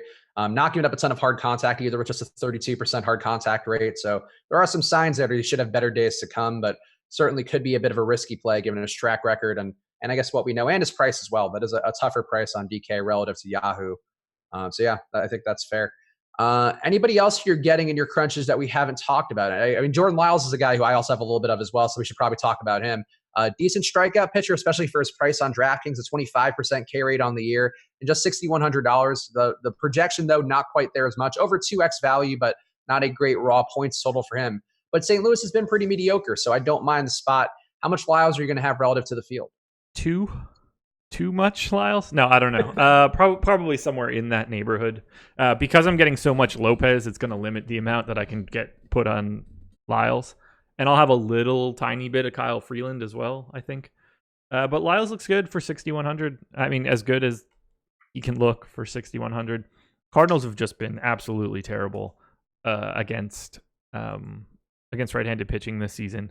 They're basically just like a slightly different version of the Marlins. So this is a really good spot. The fact that the Cardinals are getting as much ownership as they are is really surprising to me. They are my biggest fade today by far. Yeah, they were helpful yesterday. I mean, before all the late game stacks blew up, there were some Goldschmidt and Martinez stacks I had that were doing well. So I think maybe people thinking they're snapping out of it, and the prices aren't bad. And on paper, you still have Goldschmidt, who has a 204 ISO going against a right-handed pitcher, and his price is pretty reasonable. And Jose Martinez not quite as much power, but has been a good hitter. So I could see why people would be tempted there, but that is a lot of ownership going to Fowler, Martinez, and Goldschmidt. 20% to Fowler, 13% to Martinez, 12% to Goldschmidt. It's a pretty chalky stack for a team who's been so mediocre on the year. Yeah, I do not anticipate having anything near there, but who knows? I could click this, find out I have the same amount, and just look like a complete boner. I have a little bit of them because I do have enough Lyles where it made sense to kind of get a taste in there. But I agree. Like I think Lyles is a guy I've had him. When did I have him? I have him like in a game recently where I was just pleasantly surprised to have him, where he went a little bit deeper than expected and had a bunch of strikeouts. And actually, that might have been his last start versus Philly. Yeah. So he had 19.95 DK points in that game. Went 5 innings and changed, almost 6. Got 7 strikeouts in that span. So he has the potential to have some good days here. And as you mentioned, the Cardinals on the year, just an 88 WRC plus, 244 batting average, a 154 ISO versus right-hand pitching. So they are not a good hitting team, even though they have the guys here where they should be hitting better. They're simply not. And Knizner in there, Knizner, terrible hitter so far too. Is it Neisner? Is it Neisner? Oh, is he just no K in there? It's not like a Knish? As someone who used to frequent an amusement park that led with KN, that is very much up for debate. I'm looking it up on Baseball Reference now. Well, you don't say Nish, right? You say Knish. It's Kisner. What? But so that N after the K is just doing nothing? Yeah, it's one of those silent just N's. Hanging out, just a wanton A, just a reckless N standing there. All right, fair enough. Yeah, like my name is not actually Josh Engelman. It's Josh Egelma. Those N's are silent, man. You haven't heard? Yeah, that's fair. Any KN people in the chat chime in? I don't get the KN thing. I really don't. I feel like that N should just not be in there if he's going to be Keisner or Kisner or whatever. Whatever. I didn't think it was Kisner. That much I'll know. But here's the deal. I'll probably never hear anyone say it in my entire life. No, in your regular life, certainly not. But in DFS, I mean, if he keeps popping up here as a cheap value, you may end up having to say Kisner more oftentimes than you want. Oh, man, I thought I was charging my watch. Turns out not charging my watch. How about Brad Keller, a pitcher who's popular in some circles today, and giving up 5.6 applied runs, but at a reasonable price, limits production pretty well in terms of power. Is Brad Keller a guy you'll get to at all, Josh? No, he is not. He has the second lowest projection of any starter on the slate in Alex's model. Surprise. Yeah, and wouldn't have Vegas, seen that coming or anything. Now, I will say this much. I'm not like super excited to roster Braves. Like, I don't think that Keller stinks. He's just he's not a great DFS option. I think he's an okay real life pitcher. Yeah, he limits damage pretty well with a 1.8% home run rate on the year, a 1.5% rate going back to last year. He just doesn't strike guys out. It's a 17% K rate so far this season. The 1.4 whip and 4.9 xFIP mean he should give up some production, but it's hard to imagine there being power. And the Braves are actually pretty decently owned today. Not the highest owned, but they're going to have some chunks of ownership here for a bunch of guys. So I don't see the point in going to Keller, and I really don't think I like the Braves much today either. Yeah, that's pretty much where I'm at. No Braves or Keller. What about Tehran on the other side? Because he's actually been a little bit under the radar for not giving up a ton of production against them, even though it does seem like he's due for worse days to come because he's a 5.2 xFIP on the year, but not giving up a lot of hits, and doesn't seem like he's been particularly lucky either. Is Tehran somebody you'll land on at all? Probably 5 to 10% or something like that. Nothing. I don't love him. I don't hate him. He just kind of exists in the mid-range. He's like the 10th best pitcher, and I'll just get something based on just the way that like lineups get built. I have literally no opinion on him today. Yeah, that's fair. I didn't get to him much either, but there are some strikeouts in that Kansas City lineup, and they've given up some pretty poor production days, or rather some decent production days to opposing pitchers recently, but had some poor production on their end. And yeah, they've also been not very good versus right-hand pitching. I feel like a lot of the teams on the slate just very not good versus right-hand pitching, and the Royals no exception. 91 WRC plus, just a 163 ISO. They're at best mediocre versus righties. So yeah. Nats game is delayed. Oh, come on. They have to play it though, right? They can't screw around today. I mean, I have no idea anymore. I was about to play that last one, and they canceled it without me noticing. So, yeah, that would be suboptimal. If I would assume they have to play that one, and also it's a Corbin day, so it's not like they're going to want to do their BS kind of rescheduled thing either. One would think. I'm going to keep my eye on our projections and Osmo weather. Yes, of course. If you haven't followed the @Osmo Weather Twitter handle, go check it out. Alex puts his updates on there whenever he checks the radar. So go follow it now on Twitter @Osmo Weather. And are we still doing that NFL? We are doing that NFL thing. And while you're on Twitter, go to the @Osmo_com Twitter handle because we're doing a giveaway. All you have to do right there, check the pin. Oh, that's not the pin tweet anymore. Well, never mind. Oh yeah, that ended Monday. Okay. Well, never mind. I assumed that it would keep going because the Super Bowl's a ways away. But it did not keep going. Spoiler alert. Fair enough. Well, don't go to the Osmo_com. No, go there anyway and follow it because there's great things. And check out the cheat sheets, which are the pin tweet on there now. That's also fine. Yeah. That was a fast giveaway for a Super Bowl contest. Yeah, I don't know. Anyway, all right. We're at about the halfway point of the show, so let's do dong picks. And this hurts me because I've been waiting for this one for 2 days. Woo! No, I know. And I'm just dejected by it at this point because I've tried trolling you whenever I've had guys who I was going to pick, somebody else gets them and they hit a dong. So, or JD Martinez the other day where he had 20 something points and no home runs while everybody else on the Red Sox had a dong. So I'm running cold right now and it hurts me. And I'm sure it hurts everybody watching because you can feel my dejection as we come up to this. You know, it doesn't hurt you. Yeah. Nailed it. Old Blackheart, Josh. Poor Chris Rendon too. I was all over his Austin Riley pick, and he had him and Austin Riley. Tell you what, did jack shit yesterday. I was the cover boy of the four corners. I was like, Riley cheap. It's his value day. Nope. Austin Riley got sat down time and time again with just one hit. What a kick in the nards. All right. Well, anyway, the standings. Emax still in first place, 21 total dongs, 20 correct picks. Jake still in second place, 18-17. Josh now breathing down Jake's neck a little bit, whispering sweet nothings at the back of his handsome little ear. Josh with 16 total dongs and 14 correct picks. I am one behind Josh now in correct picks, but because of Josh's tendency to gravitate towards a double dong, he's now ahead of me on total dong, 16-14. So I am firmly in last. It hurts, and I don't even have Christian Yelich to turn to on this slate, so it's all going to shit. And the Nationals are also postponed or delayed rather right now, so that worries me. I'm really proud that I am leading in double dongs. It is a complete luck based thing that is no skill whatsoever. They call me Double Dong Josh. Double Dong Josh Egleman. Eglema.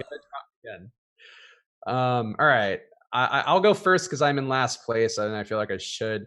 And I don't want to go against Reynaldo. I guess I'm going to go to the weather concern game. I'm going to go Anthony Rendon just because this has to go right at some point. This has to be okay. Rendon coming in 22nd in the model right now. That feels low, but fair enough. All righty. Give me Nelson Cruz. I had him in the mix too. I hope he's tired from that game yesterday. They were getting so many hits, so many home runs. That's got to be exhausting. That was a late, emotionally taxing game. I was close to taking Sano, honestly. I feel like the extra plate appearances for Cruz are a little bit more valuable today. Chris Rendon trolling Josh's pick, probably indirectly though, because I don't think he's too nice of a guy to be directly going against you. But going with Mitch Garver in the leadoff spot, gets that same matchup here as Nelson Cruz will have versus Happ, who's giving up a ton of production. So solid pick by Rendon. And even better if Nelson Cruz doesn't dong and Garver does. Yeah, look, I like Garver. He's 14th in the model. He was close as well. Jonathan Scope, also a guy that I have my eye on, but hard to take an 8-hole hitter on a day like today.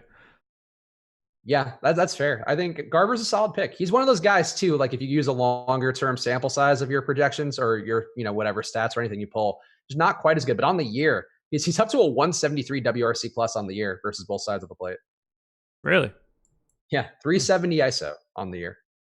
Cruz is not the chalkiest dong. He's 5th in the model. Nothing better than someone saying that Jake's Cruz pick was so awful and he was number 1 in my model and it was terrible. Sure enough, in the first 45 minutes, guess who hit a home run? I wonder who that could be. Yeah. I wonder who would make incorrect picks that bring you such joy. I mean, pretty Hard much to everybody, but there's one in particular. That's a fair point. All right, we'll keep our eyes peeled if EMAC and Jake, the baseball savant Hari, chime in. We'll let you guys know if those come through, because obviously EMAC's picks are the ones to be tailing. Even though he's been cold. He's been cold the last week. EMAC has also got like a don't poke the bear, man. No, I'm actually looking at his numbers. So he's like the Cal Ripken of just making picks every day. EMAC has made a pick every single day since July 5th. So he just shows up, punches the clock, and makes a pick. He's made picks way longer than that, man. He hasn't. June 8th is the last time he didn't make a pick, and none of us did. So I think that was a day where we didn't do shows. That's right. He hasn't missed one since May 22nd. Wow. So, I do think there is something to that, because I did feel like the best runs I've had are when I was hosting the shows and getting picks up a bunch. Just like shooting jumpers, kind of, I think. So him just showing up to the gym every day probably does help. But yeah, that's right. The 4th of July was the last time EMAC didn't make a pick, and we didn't have shows. I don't know. With the way that your picks are going, the best runs are probably in your shorts. Oh, shut up. You know how this game goes. You know it's very likely the switch is back. I don't care if you go on one of your little hot streaks. It'll switch back, and I'll pass you by the end. I mean, I'm not really worried about it. We're all losing to EMAC, so. That's true. It's a tough proof of concept for everybody involved. I think on that front. I just look, as long as I'm not in last, I'm fine. Ricky Bobby's totally wrong. When he says if you're getting first, you're last, that's not true. As long as you're not last, you're fine. With so many of us doing it this year too, and there's being everybody chiming in to make picks every day, it hurts a lot more to be in last. I will say that. Like Good. Normally I would be like, whatever. Like it's obviously mostly random, but yeah, it hurts. It hurts being in last now. I'll admit that. Yeah, I really didn't enjoy it. This little heater that I'm on has really changed my life. If I were on antidepressants, I think I could knock down the milligrams. Well, here's hoping I could turn it around. Here's hoping we can flip the tables on EMAC. And I hope Chris Randone just pulls from behind it, even though he's making the least picks and he's been doing it the least time. Yeah. No, I hope he passes me en route to passing everybody would be the goal, because that would be the most fun and funny outcome, I think. Damn. Jake. Digging the bottom of the barrel. Howie Kendrick. Noted great hitter Howie Kendrick that Josh never appreciates. You took him for his home run pick on like the 3rd day of the regular season. And he was great. I don't think that's true. I think he hit one for me at one point. Maybe. Howie Kendrick coming in a very lovely rank. Good old 6'9". It's a very nice. So here's the reasons to go to Howie Kendrick. He doesn't get as many at bats as you'd like to see, but versus a lefty, 325 batting average, 358 on base percentage, 205 ISO, 130 WRC plus, and that 46% hard contact would be just behind Anthony Rendon versus a left-handed pitcher in terms of the Nationals lineup. So Howie Kendrick, hitter of a millennia. He's so old and so good. I got some really weird exposures today. Really weird. So let's go on to the hitters then. And of course, if you want to play along with the ownership and the things that Josh is using to build his lineups right now, the stuff that I use to build my lineups, the stuff that everybody on this channel uses to build their lineups, go to osmo.com/join right now and use that promo code live before lock for half off your first month of Osmo Plus. Get all the tools, all the data, all the things you need to make better MLB DFS lineups every day. Let's go to osmo.com/join. Use that promo code live before lock right now for half off your first month of Osmo Plus. All right, what's going to be your number one stack then if you're getting something weird? Is that top stack a weird one? It's either the Dodgers or the Yankees. They're separated by very little. They're both the most owned teams on DK as well, but I think that they are very clearly the top 2 potential stacks. Interesting. Okay, so you're willing to go even though they're going to be the chalkiest stack? Yes. Yeah, I have no problem with that because I'm still only getting them in 30% total of my lineup. So I'm massively over on a couple other teams. Okay. So here, I'll give you the case for why I'm a little bit less into the Dodgers today, even though I think they'll still put up some production. So Berea and Adam talked about it on the deeper dive as well before that, which of course, if you're watching this stream, you should be checking out that show every day as well. But Berea, the lefty splits here actually pretty good. A 1.2 whip, a 3.7 xFIP, giving up less hard contact. Well, I guess it's the same amount of hard contact, but still the production hasn't been there. Just a 2.7% home run rate. Compared to going against righties, he gives up a 5.5 xFIP, a 1.5 whip. Also is only able to strike out 16% of the righties that he's facing.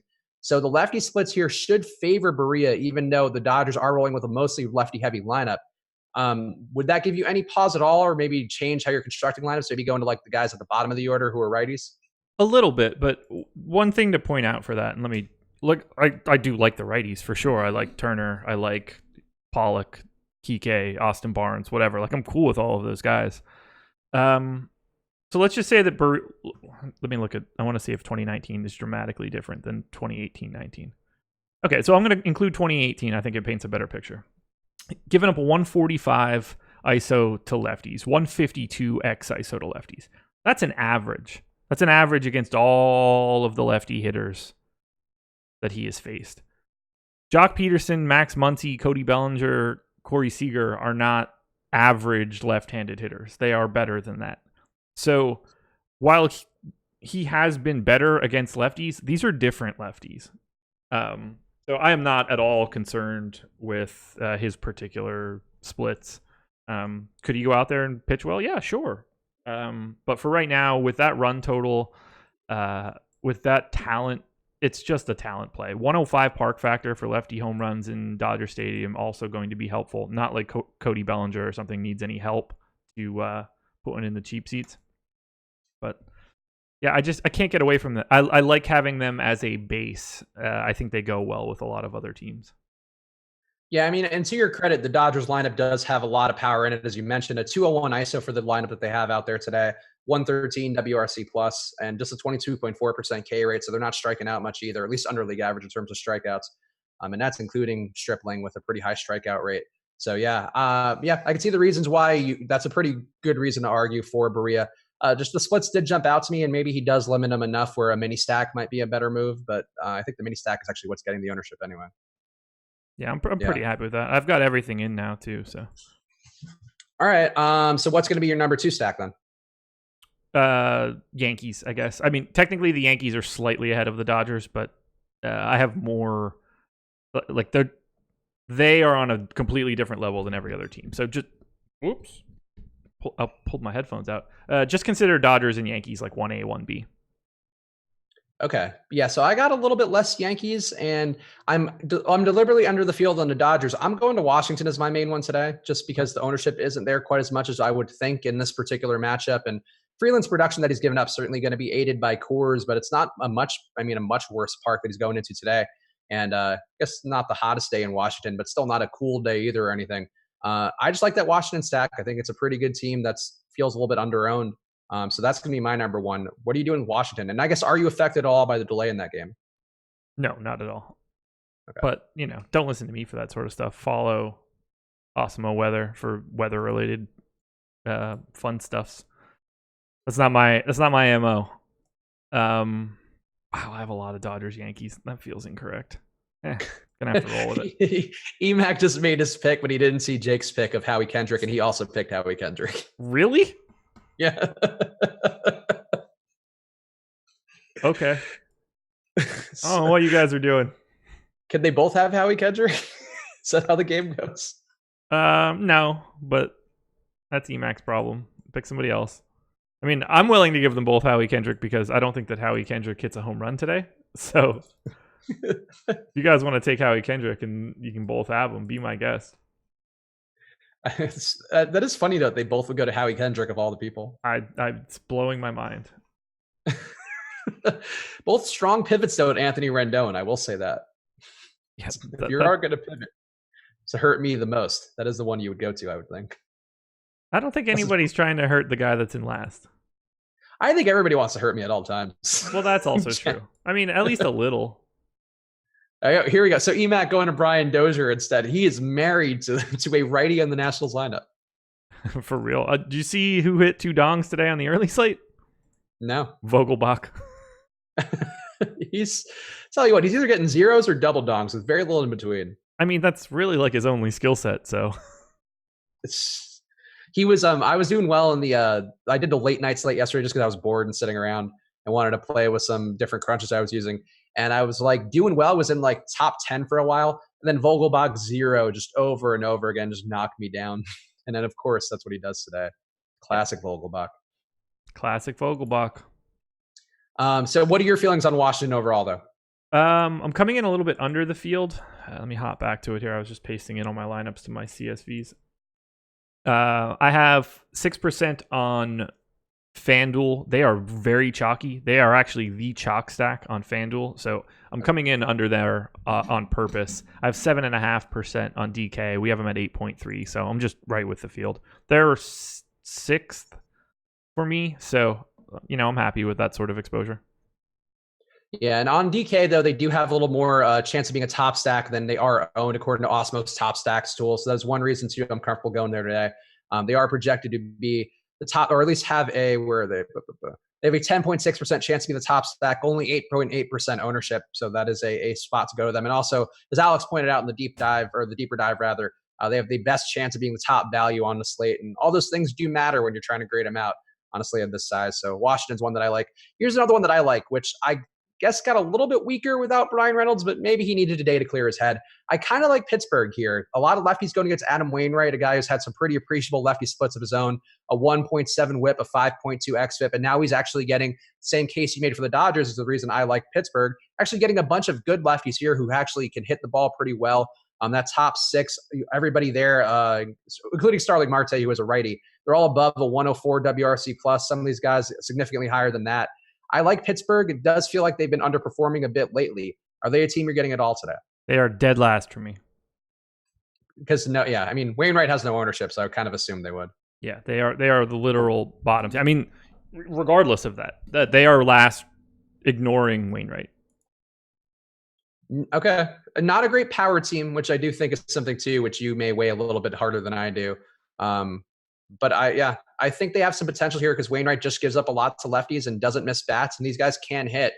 And the power's not there as much, but nobody above league average in that lineup in terms of strikeouts except for Jordan Lyles. So that is something that stands out to me too.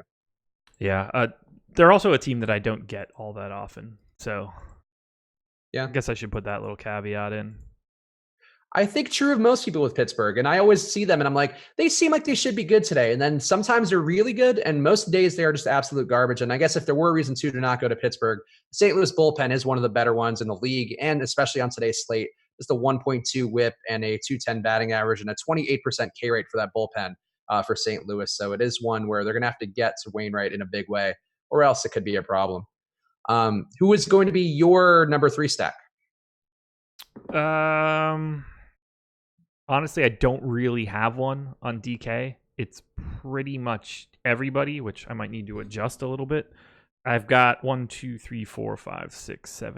teams between 6.3 and 8.3% ownership. So hard to pick anybody out of that little section. If I include FanDuel ownership, then it's Twins and Rockies. Okay.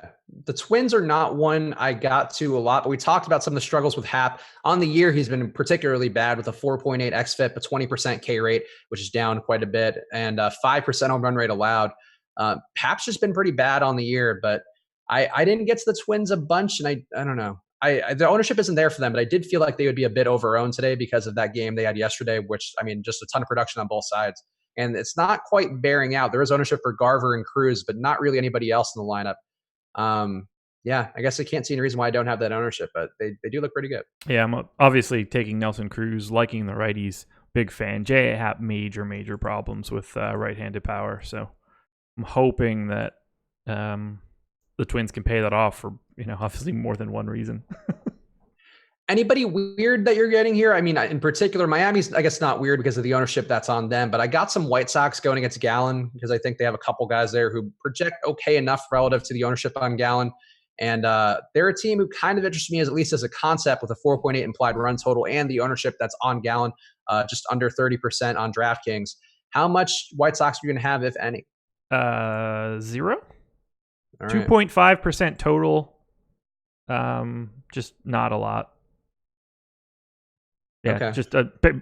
I basically don't have Braves, Cardinals, Marlins, White Sox, Pirates, and I have a little tiny bit of Blue Jays. No Mets going against Lamet. I'm over the field on DK. They were actually popping up as like a really high owned stack, but I walked that back a little bit.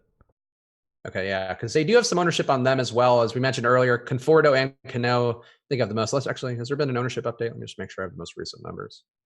There was one 4 minutes ago. So if you are a member of Osmo Plus, go check it out now because we did get an ownership update just under 5 minutes ago. And let me just make sure. We have plenty of time too, 6:48. So I was thinking, do I even want to add that? I do. It's 6:48.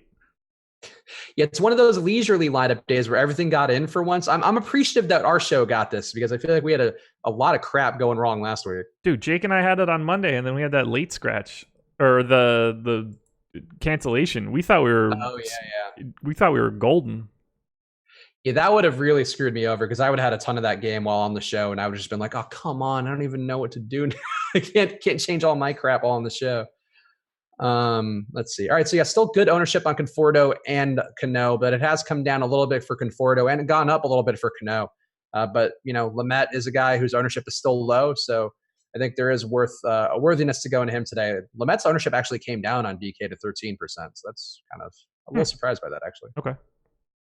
Yeah, I'm taking a look at all of my updates now that things have changed. Let me see. Ownership on the stacks too, because I think that might have changed a little bit. I think Cleveland actually went down a good bit with this update. Oh, the Dodgers now very chalky, very as if they weren't before, but now they're more. It looks like. All right, I'm feeling pretty good about these exposures now. Yankees also, their ownership looks like it's gone up as well. As it should. I mean, I have them on like a completely different tier today. Ignoring my ownership, just like my thoughts on them. They project really, really, really well, and Alex's numbers back that up. Yeah, they do project well. I respect Odorizzi for the most part, and I think there's enough righties in that lineup too, which Odorizzi's been extra good against with a 1.2 WHIP, 3.95 xFIP, 2.7% home run rate versus righties, and he's been getting strikeouts as well, 25% on the year in terms of K rate. So I respect Odorizzi, though obviously going with the Yankees versus a right-handed pitcher is never really a bad call. Hey, give me 1 second. I think somebody's in my house. Oh, okay. That seems important. Wife's out of town, so I have nobody else to do this. Okay. So while Josh gets murdered on screen, we'll start taking your questions as well. Pop your questions into either the YouTube chat or the premium Slack. I'm checking them both right now, and we'll talk about them as we go. Is Washington weather good? Let's see if we have any. I don't think we have any postponement changes in our ownership or on our projections, but I'll double check. We still have a 0% chance of postponement in the Osmo projections right now. And I think I'm playing it straight right now. Let me check the Osmo weather handle as well to see if they've done anything. Nope, nothing posted on that today. So we're assuming that game's okay right now, the Washington game, and I'm okay riding with that as is. I also hope Josh has not died a scream-like death. just dogs, I guess? Okay, you do have dogs. They are living things who make noise. Yeah, it was noise that I wasn't really used to. So it would have been funny though if like the ghost face killer guy had come in. Yes, it would have been funny if Ghostface Killer was in my house. Or if you would just come back into screen wearing a Scream mask and like a fake head of yours. That would have been a hell of a prank. I mean, I'd have been cool with it. It would have been funny. That would have been an all-time prank. And it would have taken me a minute to realize because I can't see you on screen until the stream catches up. Oh, you're not looking at like our call. No, because the call shows you now. That's right. I forgot. It didn't used to. I've gotten used to just looking at YouTube for you. Gotcha. No, I'm on. You can see me live now, brother. I can. So I guess yeah. All right. So if you ever sever your head for a prank, then I could put like the head of the Green Man thing on it and just sit back down with the green screen, so I just wouldn't have a head. That I can actually do. Yeah, I think you just have a special effect prop, like dismembered head of yourself just floating around just in case. You never know when to go help come in handy somewhere. Yeah, that seems like something I should definitely have. Fake insurance claims, I think, would be the first spot that would come in handy. I would rather just dive in front of cars and stuff. SJM26B asking, would you go Muncy or Cruz for cash? Both guys you like today. Which site? I feel like he's FanDuel, but SJM, tell us which site. But I think ownership wise, it'd probably be Muncie, but I prefer Cruz as a play, so I think I'd go Cruz. I have 17% Cruz on FanDuel and 22% Muncie. On DraftKings, it's 19% Muncie and 17% Cruz. So I prefer. Oh man, that's a tough one. I would probably pick Cruz just because he's my home run pick, but that's not at all like the reason that those kind of things should be answered like that. Yeah, I think there's more cause for concern with Berea and the lefty splits personally, and I think that's why I would favor. Whereas like Happ versus righties, I really don't have any. I don't think he's all of a sudden going to be dusting guys. Whereas Berea, I think maybe could limit damage and get a few lucky strikeouts versus Muncie because Muncie does strike out. I think that's fair. Let's see. Any questions? Hold on. So I need to slow our boy down in chat since he doesn't know anything and repeatedly has no idea what he's talking about. So after the All-Star break, Major League Baseball is in charge of cancellations, not the Nats. Okay, there you go. That is important information. Also, Roboshua pointed it out in chat before too, which I didn't acknowledge, but Roboshua always on the ball. Again, another reason to join the premium Slack. There's a lot of smart people in there.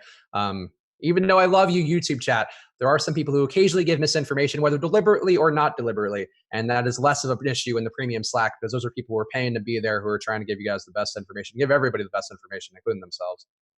Yeah. The Nats don't have any say in it now that the All-Star break is over. Yeah, that was a good one. That was good. That was helpful information. That's good to know. Not to perpetuate a false narrative that does occasionally affect the Nationals, I think, that more than anybody. Yeah, I wanted people to know so they didn't think that the garbage that was being spewed was correct. It was incorrect. Mike Campbell in the YouTube chat, I'm sure a popular take today, one that I'm feeling in my heart right now. Washington will postpone. I have a ton of it. So that's how I feel, Mike, too, because I'm not going to change my lineups right now. And I have a ton of Nationals. But whatever. That's life. That's life in DFS, man. You got to live fast, be willing to die hard. Lineups are in. I don't really understand this feeling. What are your total ownerships? I guess people were asking about pitcher. I think some people who tune in a bit later are wondering if they got what your pitcher things are. And people were asking questions. I forget what it was. They were asking Lopez or Gallon questions. So give people your final numbers on both sides for pitcher. Sure thing. 51. Well, I'll just go down the line. 25% Corbin, 7% Bieber, 51% Noah Syndergaard. Okay. 12 on Tehran, 17 Gallon, 36 on Lopez, 24 Lyles, 23% Kyle Freeland. Okay. That is a lot of Lopez too. A lot of Syndergaard, a lot of Lopez. So 23% Kyle Freeland is the one that sticks out like a sore thumb there. Oh, honestly, I kind of just breezed past that. Well, you didn't like the Nationals that much, so I guess that explains it. Yeah, paying down for pitcher. I don't need a ton there. I'm trying to get to more, Twins bats, Yankees bats, Dodgers bats. I'm trying to pay up for hitting more today. So Freeland is kind of how that ends up happening. Trust me, not stoked. And Freeland, I think, I don't know the number offhand, but I feel like he has pitched a lot of games in Coors this year. And his numbers this year compared to last year, or a sample size going back to last year, rather, he's up to a 1.7 whip and a 5.2 xFIP. But going back to the beginning of 2018, a 1.4 whip and a 4.5 xFIP. So it's possible he just hasn't been as bad as it seems because of a lot more games at Coors this year. And maybe he's due for some of that positive regression to his stats, which would come at the expense of our Washington Nationals.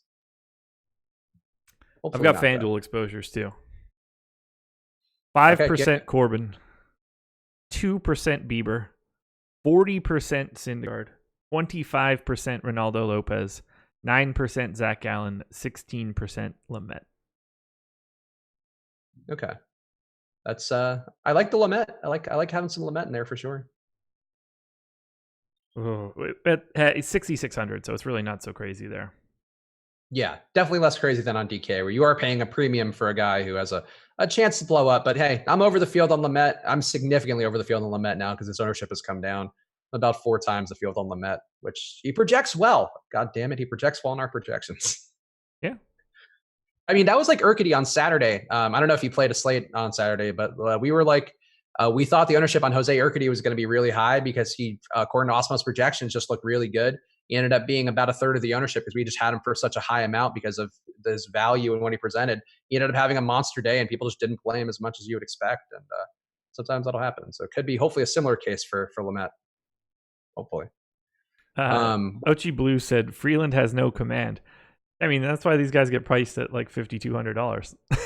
I'm not rostering him because I think he's Pat Corbin.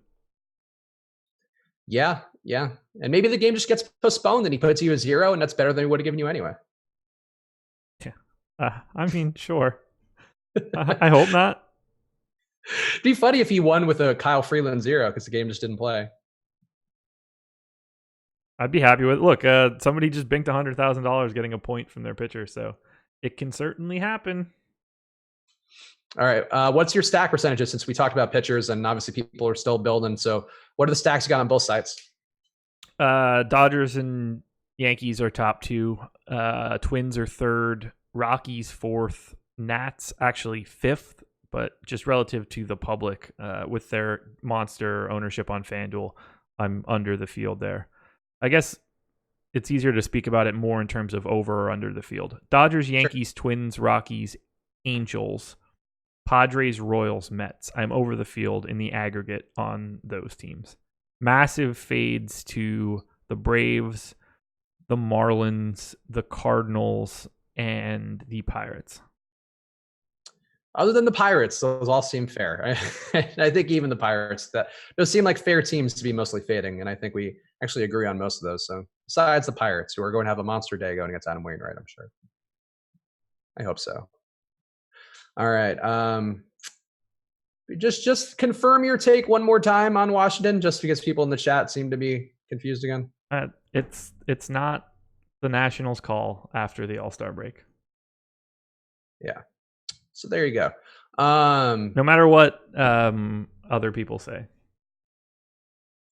Yeah. So and we're keeping our eye on the weather as well. Seeing not any updates. There are some concerns, I guess, from another popular DFS weatherman whose name rhymes with Mevin Toth. Seems to be a little more concerned about the chance of a postponement, but for now we're riding with it as it is, and I'm not changing anything. So it is what it is. Go down with the Washington Nationals ship, I guess. Paul Blackburn of the night, of course, the award that goes to the historical, cheap but bad pitcher who couldn't end up in a tournament-winning lineup. Shouts to our guy Makad, who didn't ask the question, but I feel like we should get to it because we've got 5 minutes left. Who would be that cheap pitcher? I think I know who it is based on who we just talked about. Yeah, I guess Kyle Freeland. It does make sense though. You're getting leverage on a popular or a somewhat popular team, not a terribly popular team. I'll go Jamie Barria just because I like Jordan Lyles, but he's going to be pretty decently owned, and maybe Barria whiffs some guys and survives against the Dodgers based on all those lefty split things. Yeah, I don't hate that. Not playing him or anything, but that's the thought. Yeah, I don't hate that at all. All right. Let's see. No questions right now. It's pouring in DC, guys. It'll be a late start. I mean, the pouring part doesn't matter. It matters having a window to go later on. And I think the expectation is it'll have a window to go later on.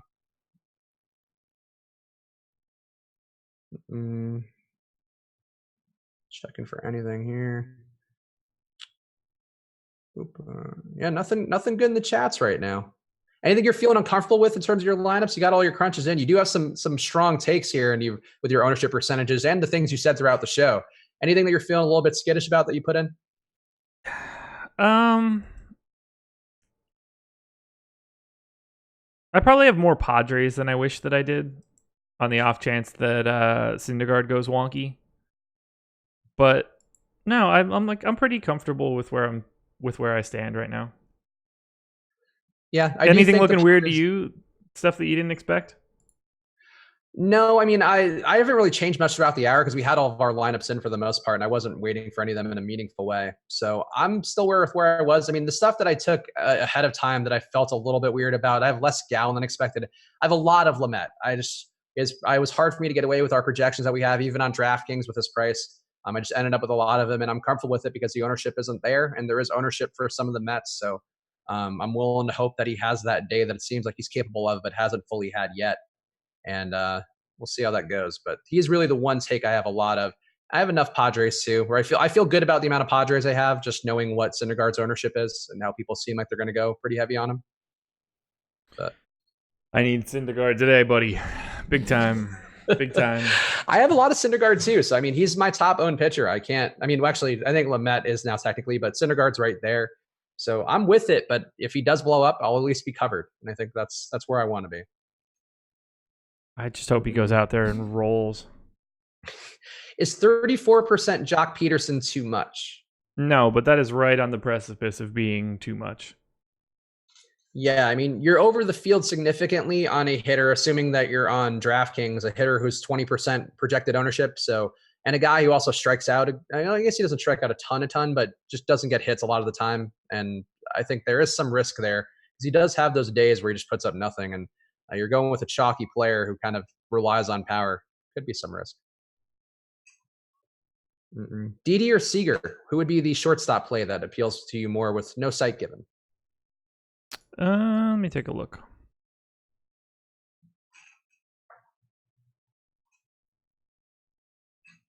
Probably Didi. Yeah, I think it'd be Didi for me too. It's close. Again, like these are not decisions that I'm terribly comfortable with. Yeah, I agree. That's kind of a tight one. And the ownership is pretty close on them too. I mean, it's less ownership on Seager, but he's further down the order. So it's kind of in the wash. Yeah, I guess I would stick with Didi. But I guess if we are, no, because Seager's a lefty too. Yeah, never mind. Let's stick with Didi. Let's see. Got to mention here. Let's see about that. Don't know yet, Makad, but we'll find out shortly after I get my license plates from the stupid California DMV. All right, Lorenzo loves talking about the Washington weather today. We'll see how that game goes. Where Washington hitters projected on DK as far as ownership goes? Probably less projected than you would think, I guess would be the best way to put it. There's some ownership on them, but nobody above 11%. They're chalky on FanDuel. On FanDuel there is more, so a little more risk there on FanDuel. And we are locked. Feeling good. Yeah. Cheap. I've seen the Royals blow up Odorizzi at home. So, yeah, I mean, look, anybody can get blown up at any time, but Odorizzi has been a better home pitcher and has just been a good pitcher on the year in general. So we'll see. Let's open up and see how bad the beating was. Yeah, that's a real rough beating on that early slate. Whew. that would seem like a particularly tricky early slate with some of the guys being ruled out and all that. So I was pretty heavy on the Reds. Turns out I didn't update the lineup. So I did not have Josh Van Meter, who was the highest. He might have been the highest scorer on the slate for all I know, but he was certainly the highest scorer of the Reds. And then leadoff hitter for the Reds hit a single and was immediately removed from the game. So I lost, I was out the best guy. I lost another guy.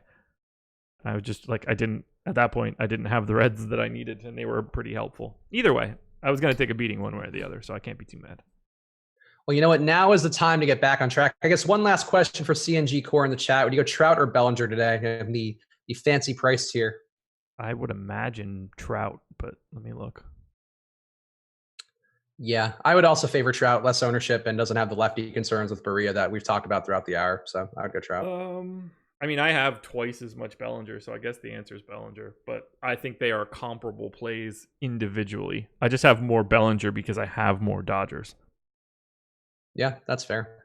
Trout less owned on DK, so I think that's also a little bit helpful, but can't really go wrong either way if you are going to pay up for those guys.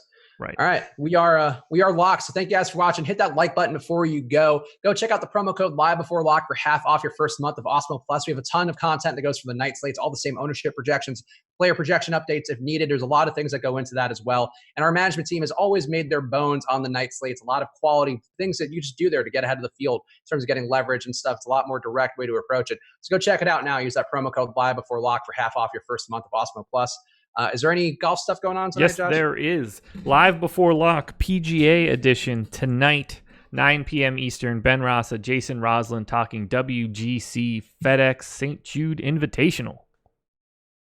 All right, so go tune in, subscribe, hit that notification bell so you know when they go live. A lot of people, including Jason Roslin, have having big weeks recently in the golf tournaments, and a lot of credit to that show because they do a good job distilling everything you need to know. Even if you don't play DFS golf or know golf that well, they give you the finer points. When you combine that with the projections we have and the ownership projections, people tend to be doing well with it from what I've seen. I'm still scared to take that leap, but people are enjoying that golf content. I have noticed that. Yeah, I've been playing a lot of golf lately. You gotta love when you get a message from good old Ship My Money that says, "Whoa, I have 1% Ronaldo. Did not realize that." And I have to be like, "Yo, I have 36. I can share a couple for you if you'd like." That's good. So you're going head to head with him. Are you guys doing a show tomorrow together? No, we do not have a show tomorrow. Neither one of us have a show tomorrow morning, actually. Oh, well, that's good then. All right. Well, keep your eyes peeled to the channel. It'll be me and Jake tomorrow here on Live Before Lock. So again, keep your eyes peeled there and watch that PGA Live Before Lock show because that'll be coming up in just a few hours. And enjoy, guys. See you guys again soon. Good luck. Peace.